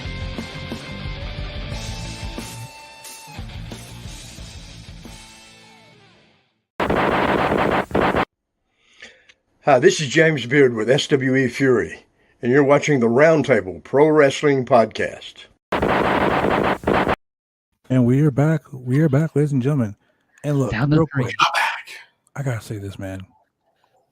Dude, CM Punk, MJF. Wow. This really is turning into a Valentine versus Piper feud. It is going to be a bloody mess. The emotion in this feud, man. Oh my God. Look. So we get back. MJF has cut the most hellacious, heartfelt. This was classic comic book storytelling right here. Yes, it was. MJF, the dastardly heel, the villain, the bad villain. guy. His origin story was told to us last week, to the point where the guy who is the good guy is questioning if he really is the good guy. My monster. Ladies and gentlemen, if you've ever read a good comic book or watched a good movie, there's no better villain than a sympathetic villain. Yes. Yes. The villain where you go, maybe he's right. Maybe what he's doing isn't such a bad idea. Hey, dude, I'm Team Thanos all day. All day, twice on if Sunday. Thanos is so right. If you've ever driven on the 405 freeway at 5 o'clock, you're on Team Thanos. Thank you, Thanos. Thank you. Half you motherfuckers need to go. And if you don't know, go watch the Eternals and you'll figure it out. For real. So CM Punk made his way to the ring to address MJF's promo. Now, when Punk got in the ring, something he said to me, well, he said it to me because I feel like he was talking to me at this time. It struck a chord. And he says he wakes up in the morning and he splashes water on his face. And he looks in the mirror and he says to himself, am I the good guy or am I the bad guy in this story? I often feel that way. I'm going to be honest with you. Sometimes I wake up and I'm like, I'm just not a good person. Then sometimes I'm like, I'm a pretty fucking good person. You know, whatever it is. In this scenario, he brings up the fact that he is not a good person. He poured alcohol down the throat of an alcoholic. He sprinkled ashes of a dead person on another guy. That's some heinous shit. I've done some fucked up shit in my entire life, man, but that's some no one can top shit. the whole CM Punk rubbing Paul Bearer's ashes all over him. I mean, we all know that didn't happen, hold- but just hold the up, fact that he hold up. mentioned that. Let me just tell y'all one thing. Yeah. As a wrestling fan for many years, I come to realize that many things are a work, and I just I watch storylines and ha ha ha, it's a work. One of the few times where I actually stopped and I said, is before WrestleMania when Punk was having his feud with The Undertaker. Should have won. And Percy Pringle, unfortunately, passed away just prior to Mania. Punk came out on Raw with the fucking urn and said, "Oh, my Undertaker." And I was like, bro, that's too soon. You're like, yeah. I was like, did somebody okay this? Right. Like, did someone is Taker cool with this? Is this a shoot? Is what like you're really writing, your mouth is writing checks that your ass is gonna have to cash and it's about to come up NSF. Man. And bouncing. That is when I watched Mania. Fuck the main event. Yeah. I watched Mania for Punk versus Taker. And that was the match when Punk was like, oh, but I wasn't in the main event. I was like, fuck you. That was the main event of that Mania. You know what's funny about that whole thing? Taker wanted him to be the one in the streak. Yeah. Shut up. Yeah. And Punk said he didn't want to do it. Punk was like, I don't think I've earned the right to end your streak. That's humble. That's humility right there. Yeah. Me personally, I've been like, tap out, dead man. I mean, that whole angle right there, that night on Raw, I was kind of fucked up for a minute because I was like, is this okay with everybody involved? Because this is pretty fucked up. I wasn't okay. okay. That was my buddy's ashes in the urn. I mean, I know there were no ashes in the urn. I get it. Wait, there wasn't? Someone's like, hey, Julian, your boy BJ, I know he died this weekend, but tell you what, we're going to have Shane come out and we're going to have him talk to you like BJ's ashes are talking to you. You know what? I totally will. I totally will do that. They'll be like, no, we ain't doing that shit. No, not we ain't getting down with that. Hi, I'm Bad Blood. I'm the OIWA North American champion. I'm going to face Julian at Mania. That's so fucking shit. I can only imagine how that pitching that idea went. Hey, all right, Punk, this is what's gonna happen. You're gonna come out in front of Taker and you're gonna take the urn and you're gonna imitate Paul Bearer's voice as you make the top of the urn go up and down like a puppet. Like Vince. You're evil. What's wrong with you? What's wrong with you? Oh my god! Look, look. Such good shit, pal. Scary shit. I'm not a good person because I spread ashes on him. Yeah, you're right. You're right about that one. Short fucker. Yeah, you're right about that. You're right about that one. All right, so the point I'm making is CM Punk came out and it was such a heartfelt like last week was such a heartfelt like promo cut by MJF. Everyone was like, wow, like dumb, like astonished, like, oh my god, like that, wow, you know. So I immediately said, "It's a good fucking promo." Yes, it was. That's work. Not buying it. That's work. It's got to be. Not buying it at all. I ain't buying this shit at all. That's classic super heel. MJF right now is the very best heel in professional wrestling. I'm just going to And for shoot some right now people and say saying that. he isn't, you're stupid. Those people can go fuck themselves. Did you He see is the a video he did on Facebook about his buddy's wedding?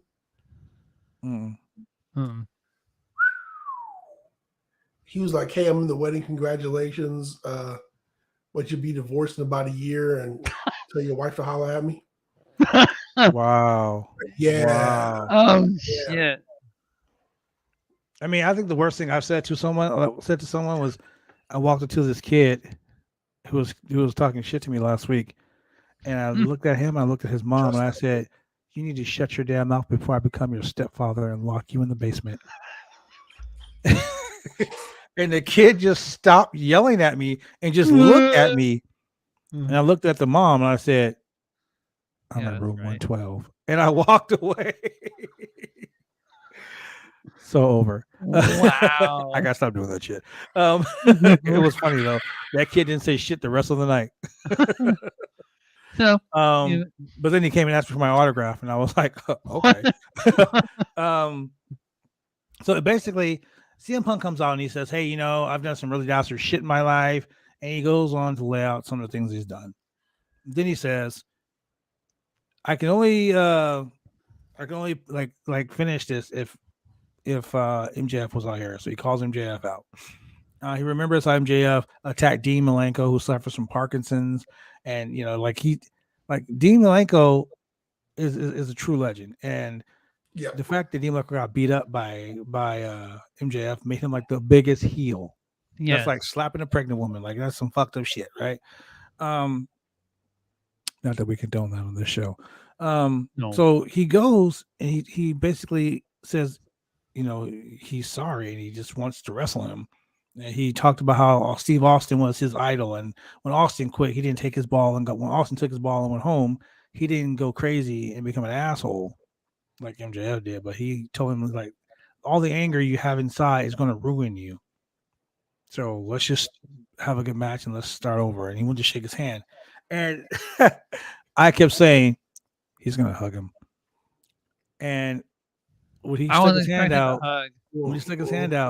MJF wrapped his arms around him like a little kid hugging his idol. Oh, and I was like, he's gonna fucking kick him in the dick. And lo and behold, ladies and gentlemen, he kicked him in the dick. Now, ladies and gentlemen, I've been involved in professional wrestling for 29 long years. It'd be 30 years in a few. And how many times have you been kicked in the dick? Oh, a lot. I've kicked a lot of people in the dick too. But this is the point I'm making is this: if you realize CM Punk came down in a white T-shirt. Now, every time you see MJF, he comes out in like some really slick ass suits. He came out in pretty much a white suit. That right there, ladies and gentlemen, is a telltale sign that someone is going to bleed like a stuffed pig. Yeah. And they did. He kicked him in the balls. He called for Wardlow and Shawn Spears to come down to the ring, which they did. And Wardlow and Shawn Spears passed him off a weapon, and they commenced to beat the piss out of CM Punk to the point where they pulled the dog collar out and they choked CM Punk. They hung him over the top rope. He was so busted open. When they went to commercial break, he had this huge knot on his forehead. Oh, yeah. Hey, Shane, I don't know if you remember this. BJ, I'm sure you do. Tiger Chung Lee versus who was the manager for Demolition? Mr. Fuji. Mr. Fuji. Yep. They had a match where Mr. Fuji wrapped the microphone cord and threw Tiger Chung Lee. Oh yeah. Yeah. And hung him. Yes, and choke the shit out of him. And this is on fucking Superstars. WWE Superstars, 1983, my friends. Yes. This was on Superstars. And dude, that immediately. And when I say choked him, I don't mean like holding the top rope and the microphone cord being kind of slack. I mean like he was hanging him. Blowing in Really the wind. This was just some of the most violent shit I've ever seen in my life. I was like, as a child, I was like, oh my God. So much. And he gave him the heat seeker power driver and he ripped open his shirt and he had that t-shirt on with the picture of him and CM Punk when he was a little kid. Yeah. So he basically told CM Punk that he was a snake, he was the serpent, and that the greatest story, the greatest lie that was ever told is the devil made you believe that he wasn't real. Like, basically, that was some shit. Look, and here, in what, for people who didn't get the reference when he was like, "Would you be my Valentine?" If you remember Roddy Piper and Greg Valentine's bloodiest dog collar match in the history of wrestling, it was bloody tonight or last night on AEW Dynamite. That was a picture. Greg Valentine hung Roddy Piper over the top rope, and Piper was a bloody mess. That was the picture that CM Punk and MJF did last night. So I'm telling you, this Sunday, AEW Revolution, somebody's gonna die. Yep. It's gonna be bloodlust. I give that match a straight up A, because that was like, I mean, that whole segment. If you weren't excited to see Britt Baker defend the title against Thunder Rosa, if you weren't excited for this triple threat tag team title match, if you weren't excited for Adam Page versus Adam Cole, baby, this match right here, this match right here just sold me on the show. Not only that, but MJF cut a similar promo that CM Punk did back in the ROH days. Exactly. They are when CM Punk was feuding with Raven. Yeah. So, long-term storytelling, people. What are you talking about? Get that in the WWE. Yeah, we do. We totally get that in the WWE. Well, I'm sorry. We do get that in the WWE because next week. Is that a bottle of water? Nah. It's a picture of a can of Broken Skull IPA. Oh. Did that come from Adam Woods? Nah, it came from my son. Yeah, well, Kyle. My son is is enjoying a Broken Skull IPA without me. Nice throwbacks to Piper Valentine, throwbacks to ROH Punk. Yeah, dude, I love the way the promotion is embracing the history of all of this. That's AEW right there, man. Yes, AEW. They throw back to things like the storytelling is so. What there's no storytelling? It's so intricate. Like for instance, Dr. Britt Baker, DMD, and Jamie Hayter faced off against Thunder Rosa and Mercedes Martinez. Now, remember last year of Revolution, wasn't it Britt Baker versus Thunder Rosa in a lights out match? Yeah. Yes. So this feud literally has gone 365 days to another match.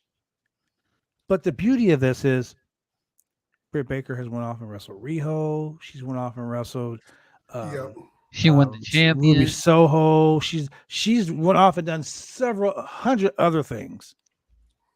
But always in the back of her mind, this feud was coming back. People were talking about this feud for all they won feud of the year. Nope. Like, think about it. That's long-term storytelling. So we get to this tag team match. Britt Baker and Jamie Hayter, the prototype, versus Thunder Rosa and Mercedes Martinez, and it was a pretty good match. Right from the gate, these chicks start going. They just start going. Going at it. It was violent. I love the fact that this whole night was violent. And one thing about AEW that I love is that anybody can be beaten. That's right. Yeah. On any given night. When you think when it's going to be that person to win, it just switches around. And after the Thunder Fire driver, Britt Baker was beat. And Thunder that's Rosa what you pinned know. the champion in a tag team match. So, it's going to be hot and heavy. You know, Thunder Rosa has done a lot of stuff. Like, and she's had some of the best matches. The whole match on St. Patrick's Day was crazy. Just it's awesome that AEW is actually allowing these matches to happen. And Tony Khan said on the media call yesterday that they asked if Britt Baker and Thunder Rosa was going to main event the show, and they've made it. Like, a lot of people don't realize, but Thunder Rosa and the women have main evented 4 out of 8 major shows. The women have main evented. With Cargill, with fucking Thunder Rosa, with Britt Baker, with they've main evented several shows, which is all. Yes, they main evented the Grand Slam show. Arthur Ashe. So the women's division at AEW is excelling. It's getting better, which is good. But here's a match, and I know Shane's gonna love this one because this was a match of 2 big beefy men slapping big beefy men slapping me, soon to be slapping me with a ladder. But this match lasted all of 1 minute and 30 seconds. A minute and 30. The wingmans, Cesar Bononi, took on the unstoppable Wardlow. Dude, Cesar Bononi is fucking like 6'10". He's like a giant man. And Wardlow just powerbomb Symphony the shit out of him. He did. And like for someone to get someone that big up into powerbomb so easily, it was a good match. 30 seconds. But here's the thing that really made me I can't wait for the turn. Yeah, after the third powerbomb, he goes to pin Sean Spears, comes in the ring with the chair. He's gonna do his chairgasm. And he grabbed the chair like, yo, no. And Sean you say Spears that I can't do the powerbomb? Sean Spears bucked up to him like, what? And took off his beanie and just stood there. And then Wardlow looked at him like, what? What? And he was like, yeah, so it's all good. It was basically to the point of like lastly where Wardlow was saying to Sean Spears, you say I can't do the powerbomb, but you can't do your chairgasm thing that you exactly do. Yeah. But the biggest thing happened after the commercial break when MJF was like, you know what, Wardlow, War Dog, you win the TNT Championship. You know what? You win the Face of the Revolution. I'll let you keep the belt. Really? And he was like, no, like you win it anyway. Oh. And Wardlow was like, yeah, you're right, because I've been too busy helping you win. And MJ turned around and slapped the shit out of Wardlow. Oh. So Wardlow, you'd be out on the street if it wasn't for my kindness. This turn, I foresee. Hey, man, look, hey, let me just tell you something. Last night, MJF allowed his mouth to write some checks. NSF, baby. Some big check. Some Anna DeLavy checks. Wow. Wow. He said some huge checks. Man. That when Wardlow comes to collect, his ass gonna be NSF. If y'all think that you have seen a Powerbomb Symphony, it's about to be a Powerbomb concert. I think that MJF's going to get his ass whooped in the dog collar match, and just when he's trying to win, Wardlow's will come out and powerbomb that fucker through the stage. Wardlow's gonna be like, "No, sorry, I'm tired of you." Man, Wardlow is getting a huge push right now, man, and the fact that MJF is treating him like a stupid, jacked up, like idiot. Like Wardlow's a prototype for a wrestler, man. He's got a look. When he said charm, you don't work for AEW, you work for me. For me, if it wasn't for me, you'd be on the streets. I thought about that, and I went back on the AEW's Twitter page, mm-hmm. and if you click on one picture, you can cascade to all the AEW talent. all the talent that's all elite. Yep. And Wardlow never got the all elite Twitter banner. So MJF is telling the truth on that one. Well, I mean, that's long-term storytelling, Shane. Yep. So we all know at some Wardlow point- works for AEW. So at some point, let's say Wardlow wins The ladder match. the ladder match, and all of a sudden he gets an AEW contract.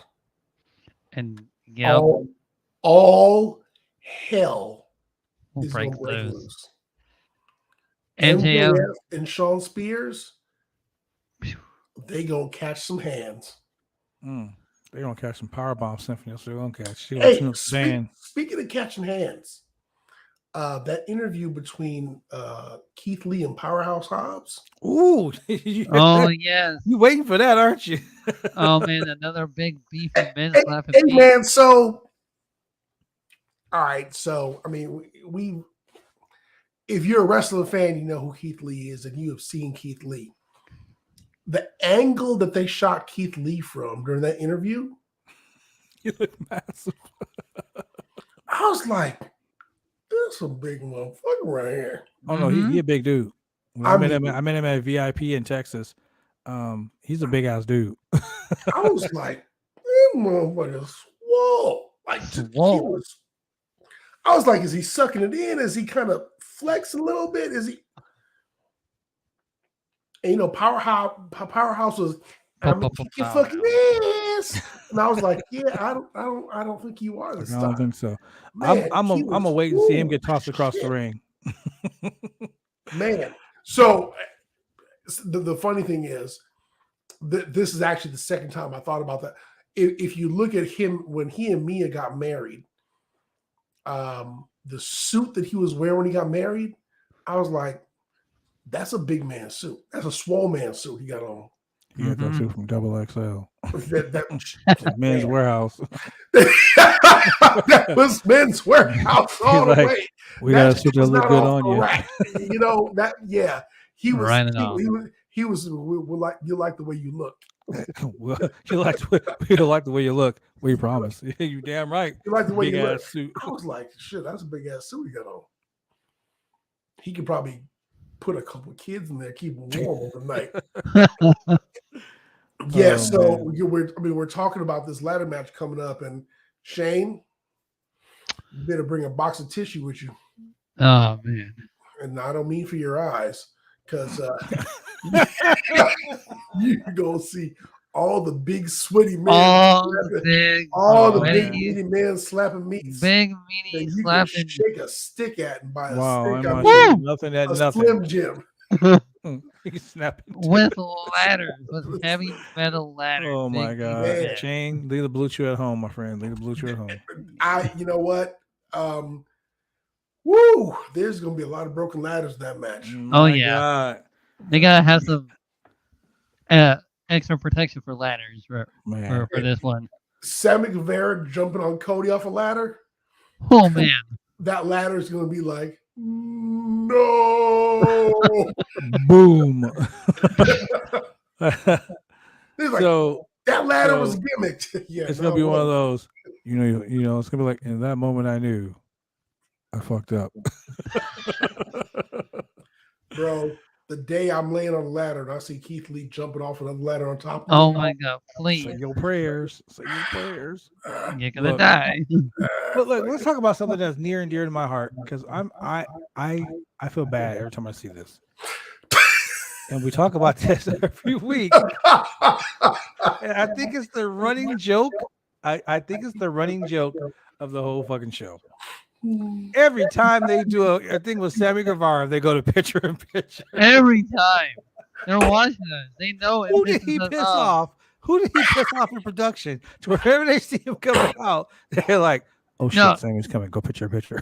No, Chris Jericho probably runs into the back and say, hey, play a picture. He quit the inner circle. I don't like him anymore.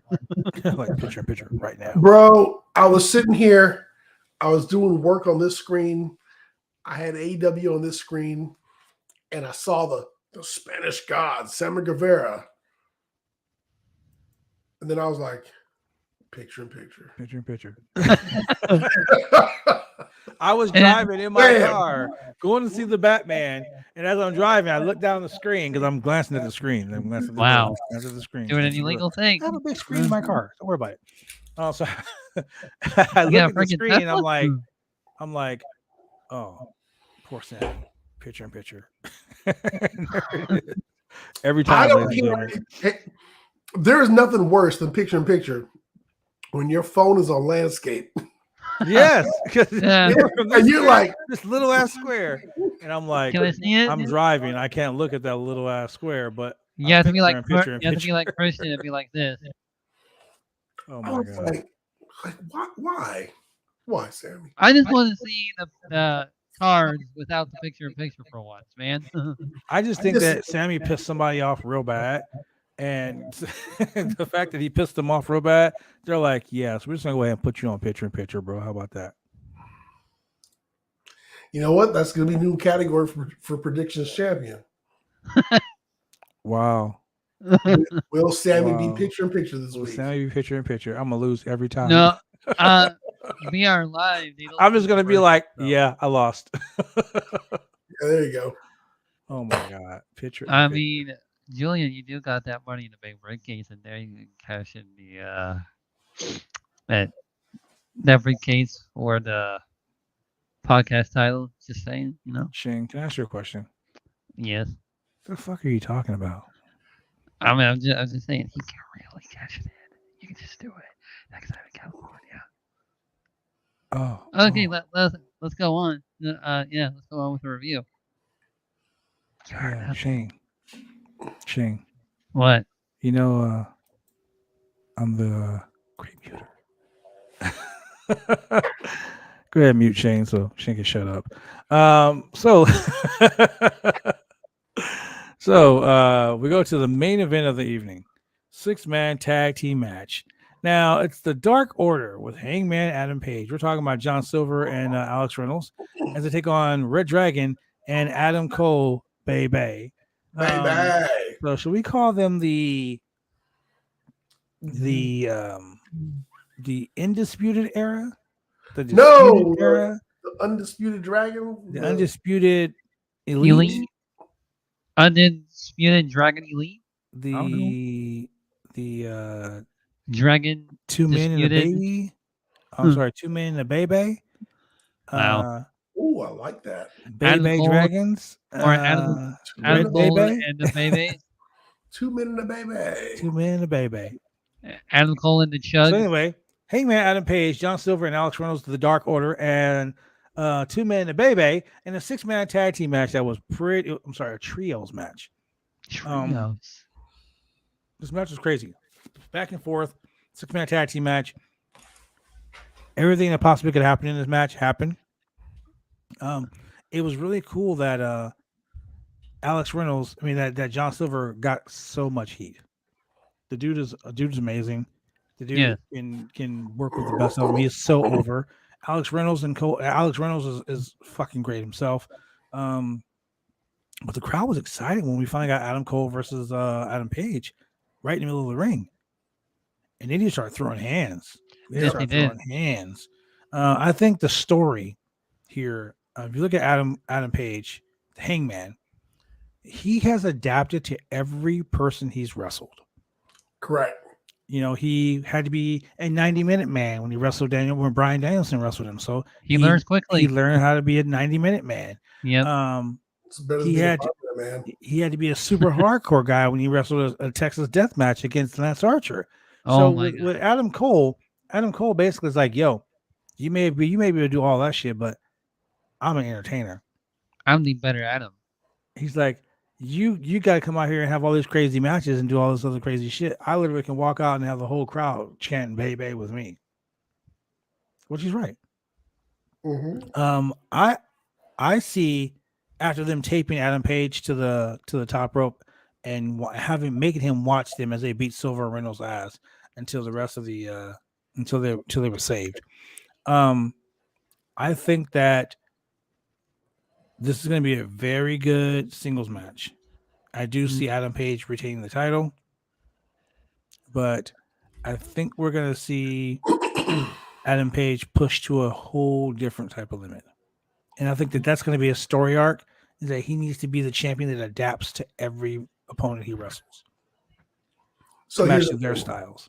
I think that people's expectations of what your AEW champion is needs to kind of evolve or adjust. So before, when it was Chris Jericho, you had Chris Jericho because of where Chris Jericho came. Chris Jericho, he was a WCW guy, but really he was an AEW. I mean, he was a WWE guy. That's where he got made. He was, you know, the Millennium Man and all that kind of stuff. Very, very much sports entertainment, very big on the show and presentation. Then you got Kenny Omega, and Kenny Omega was your Japan guy, you know, and it was very false finish, multiple finishers. I mean, how many one-winged angels can you do in, you know, one match? The best bout machine. Yeah, best bout machine, fought Okada. You know, fought so many matches, leader of the Bullet Club. The belt collector had, you know, taken titles from Impact, taking titles from New Japan, AAA. From AAA, from everywhere. Everywhere. Now you have an AEW homegrown in Adam Page, who is your AEW champion, who is now fighting AEW homegrowns, or I mean, just, you know, AEW talent, who is adapting to various styles of wrestling or fighting, and it's a bit of a change. He's not your marquee main event Hollywood dude. He's not your, you know, spotlight glitter, you know, Instagram all over Twitter. Yeah, he's not an influencer. No, he's yeah, not. correct. No one's singing his song on the way to the stage. None of that shit. He goes out there and fights, and he puts on good matches, and he's strong. Some people will call him boring. However, I will tell you, some of the best wrestling matches to the casual fan are fucking boring. There are some people they call Macho Man versus Steamboat boring. What? The greatest Intercontinental Championship match ever? Yes. You know why? Because they say it was too long and it was not entertaining and it didn't have enough showmanship. They weren't watching the match that I was watching. That's for damn sure. However, that's your casual observer. Yep. To wrestling fans who are a fan of professional wrestling and a fan of the product, who watch wrestling for what it is. I mean, it's the emotion that draws you in. Like, can this guy get, like, the whole premise of the movie Any Given Sunday is that one of these teams can lose on any given Sunday. It doesn't matter how good your record is. And at any moment, Steamboat or Macho could have lost. And that's what these matches with Adam Page are like. You're like, this dude could lose. Oh yeah. Like, it's not a Hogan match where, oh, well, you know, I'm gonna go to the bathroom because I know who's gonna win. This guy could lose. So let me sit here and watch and see how he pulls it off. He's not gonna do some fucking shaky shimmy leg drop that devastates his opponent out of the blue. You know, he's not gonna fucking Hulk up out of the blue. You know, he's not gonna do some crazy comeback. He's gonna do some real wrestling. He's really gonna do the real babyface comeback of the guy who's getting his ass beat and then starts giving it back to his opponent. You know, he's gonna do some real wrestling. And to the real fans, that is what we want to see. We want to see the guy who gives as good as he gets, who can take it, who can dish it out, who can take the ass beating and then do the comeback and still pull off the win. Exactly. And that's what makes him the champion. And that's what makes him that's what makes him different from that's what makes him different from Cody. That's what makes him different from Jericho. That's what makes him different from Sammy Guevara.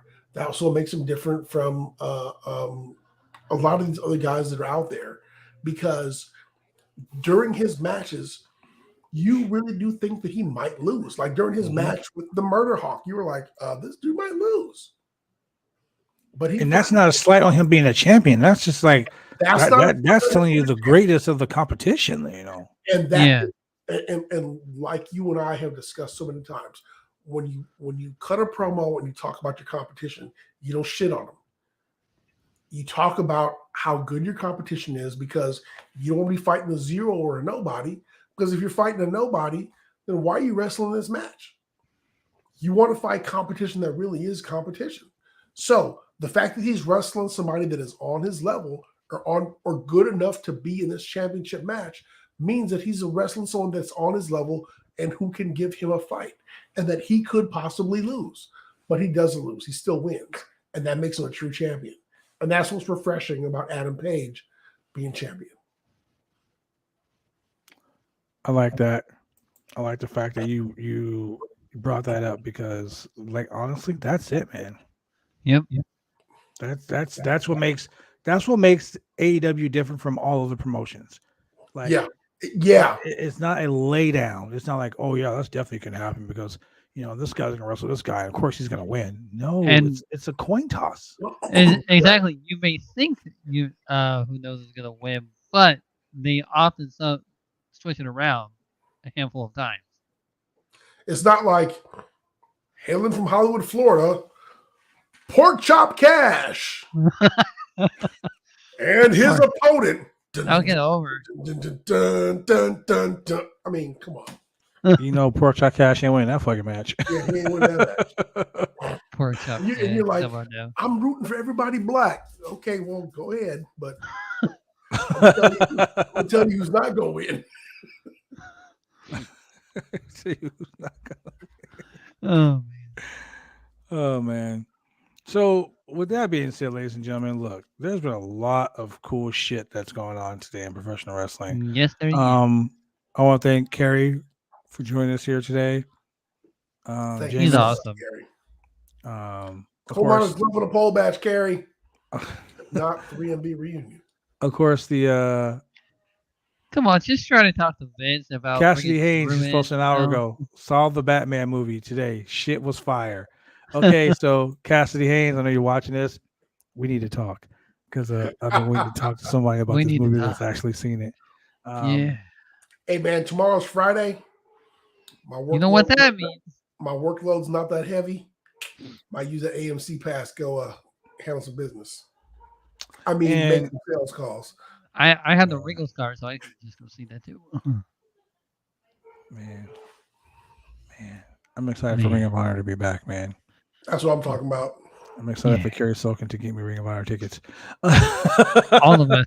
I'm excited to go to Ring of Honor and hang out with Cary and the rest of the crew.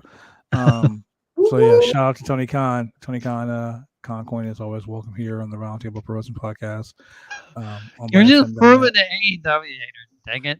Hey man, that might become a crypto one of these days. You never know. Hey, coin, as long as I get some Kahn Coin, I don't give a shit. With that being said, ladies and gentlemen, thank you very much for joining. Oh, wait. Damn it. I just missed a Cody tweet. Oh, my God. What? What? Yeah, Cody just tweeted something. What did the King of the Nightmare Factory have to say? Was that on Instagram that it was a Cody tweet? I got to go. Now I got to find it. Now I have to find it. Roundtable Podcast? That'll be nice. I mean, I'm just saying, Cody, you know where to find us. Every Monday, Wednesday, Friday night, you know exactly where to find us. Hey, Cody, if you want to be on the show, come on. If I got Cody on the show, it'd be over. I'd be like, yep, I'm finally done. I'm finally done. I'd allow him to introduce Pharaoh to Sasha. Oh, yes. Have you guys ever gone on Instagram and found Natty Neihart and her sister's Instagram page? No, I have not. Never, ever. They are the most ridiculous. Like, anyway, shit. Now I can't find it. I really want to find what Cody said. With that being said, ladies and gentlemen, for your boy Chemical Joe. Wait. We're gonna be back tomorrow night. Oh yeah, we are. The Rampage and the SmackDown review. Oh my God. Yeah. Forgot about that, ladies and gentlemen. Tomorrow night, 8 p.m. Pacific Standard Time, our usual time. We'll be back here talking all things AEW Dynamite. AEW Rampage and SmackDown. You mean Eh, same bat time, same bat channel. same. Go see the Batman, ladies and gentlemen. I'm Batman. Arthur. Vengeance. Throughout the whole movie, they call him Vengeance. Okay, so spoiler. That sounds like WWE. Spoiler stuff that right I can spoil for all you guys. In the scene in the movie where Batman's beating up a bunch of Jabronis. jokers, so to speak, because they're all wearing face makeup. There's a kid that he doesn't beat up, but he stares down this kid. And if you guys watch the Titans TV show Titans, you know that there is going to be a third Robin. There's Jason Todd. Of course, there's it's Damian Wayne too, but there's Jason Todd, and then there's Man, nobody likes Damian Dick Grayson. I love Jason Todd. Red shit. But there's a third Robin who becomes Red Robin. Tim Drake. Yes. The guy who plays Tim Drake on the show is in That the sounds Batman kind of, movie. Talk about fucking canon, baby. Yeah. That's the only spoiler I'm gonna give you. Titans is a dumpster fire of a show. No, I think it's insane. Go ahead, remove Julian from this podcast real quick. Oh man, you deserve to be on the bottom for Let me that. tell you why. I'm gonna go ahead and remove Julian from this podcast again. Any Teen Titans show. Goodbye, Julian. Teen Titans is amazing. Quit being mean to it. No, I'm not gonna remove Julian. The animated. The We'll animated. go ahead. Titans We'll go ahead and show. mute Julian. Oh man. Any Teen Titans show that allows Donna Troy to get electrocuted to death. I knew you were gonna say that. Bullshit. I knew you were looking. Oh my god. Aqualad getting shot. You're an Atlantean who can survive the pressure depths of the Marianas bullet. Trench, and a bullet goes through you. Well, okay, so here's the Bullshit. thing. The Atlanteans are bulletproof when they're wearing their armor. He was not wearing his armor when he got shot. He died though. Nice spoiler. Thank you. But he died. Better yet, Donna Troy is fighting Deathstroke, and she's not faster than this motherfucker. She's punching him, and he's just like, Yo, Deathstroke was on that Murakuru, so you know he was doing the shit. He was all No. He was like Matrix on that bitch. I'm sorry. Fucking Lazarus. I'm currently Pit watching Rain. the series with Lazarus someone, and you just Pit ruined Rain. it for them. I'm Lazarus currently watching the Pit Rain. series with someone, and you just ruined it for them. Thank you, Julian. Wow. Damn spoiler. Wow. Spoiler. Julian's And a spoiler now. I never spoil anything. That show was Nothing at all.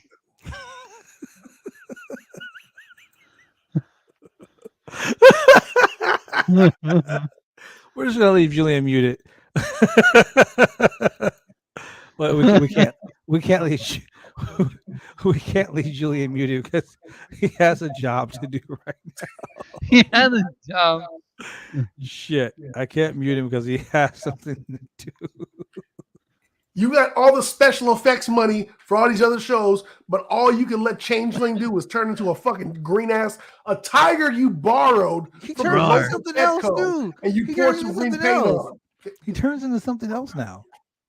You what? See, keep watching the series, man. You'll see what I'm talking about.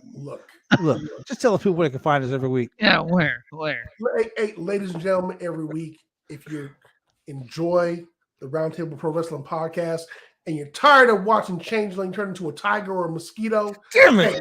If you're in the Portland, Oregon area, tune in on Mondays at 10 p.m. on Channel 22 Xfinity TV and Channel 8002 Central Link TV. And if you're not, and you want to see Cyborg, now you can't see Cyborg here. Oh, yeah. You can't see Cyborg on Titans either. So on Tuesdays at 9:30 p.m., Channel 23 Xfinity TV and Channel 8003 Central Link TV. And on Wednesdays at 9:30 p.m., if you're looking to see Hawk and Dove, you're not going to see Hawk and Dove neither because Hawk is dead. So Stop ruining for people. 9:30 p.m. on Channel 11, Xfinity TV and Century Link TV. Damn it. Damn you! You just ruined it for someone else. Look, Look, You ruined it move for on, me, ladies and damn it. gentlemen. How dare you? Hey, Dove and Hawk are still alive.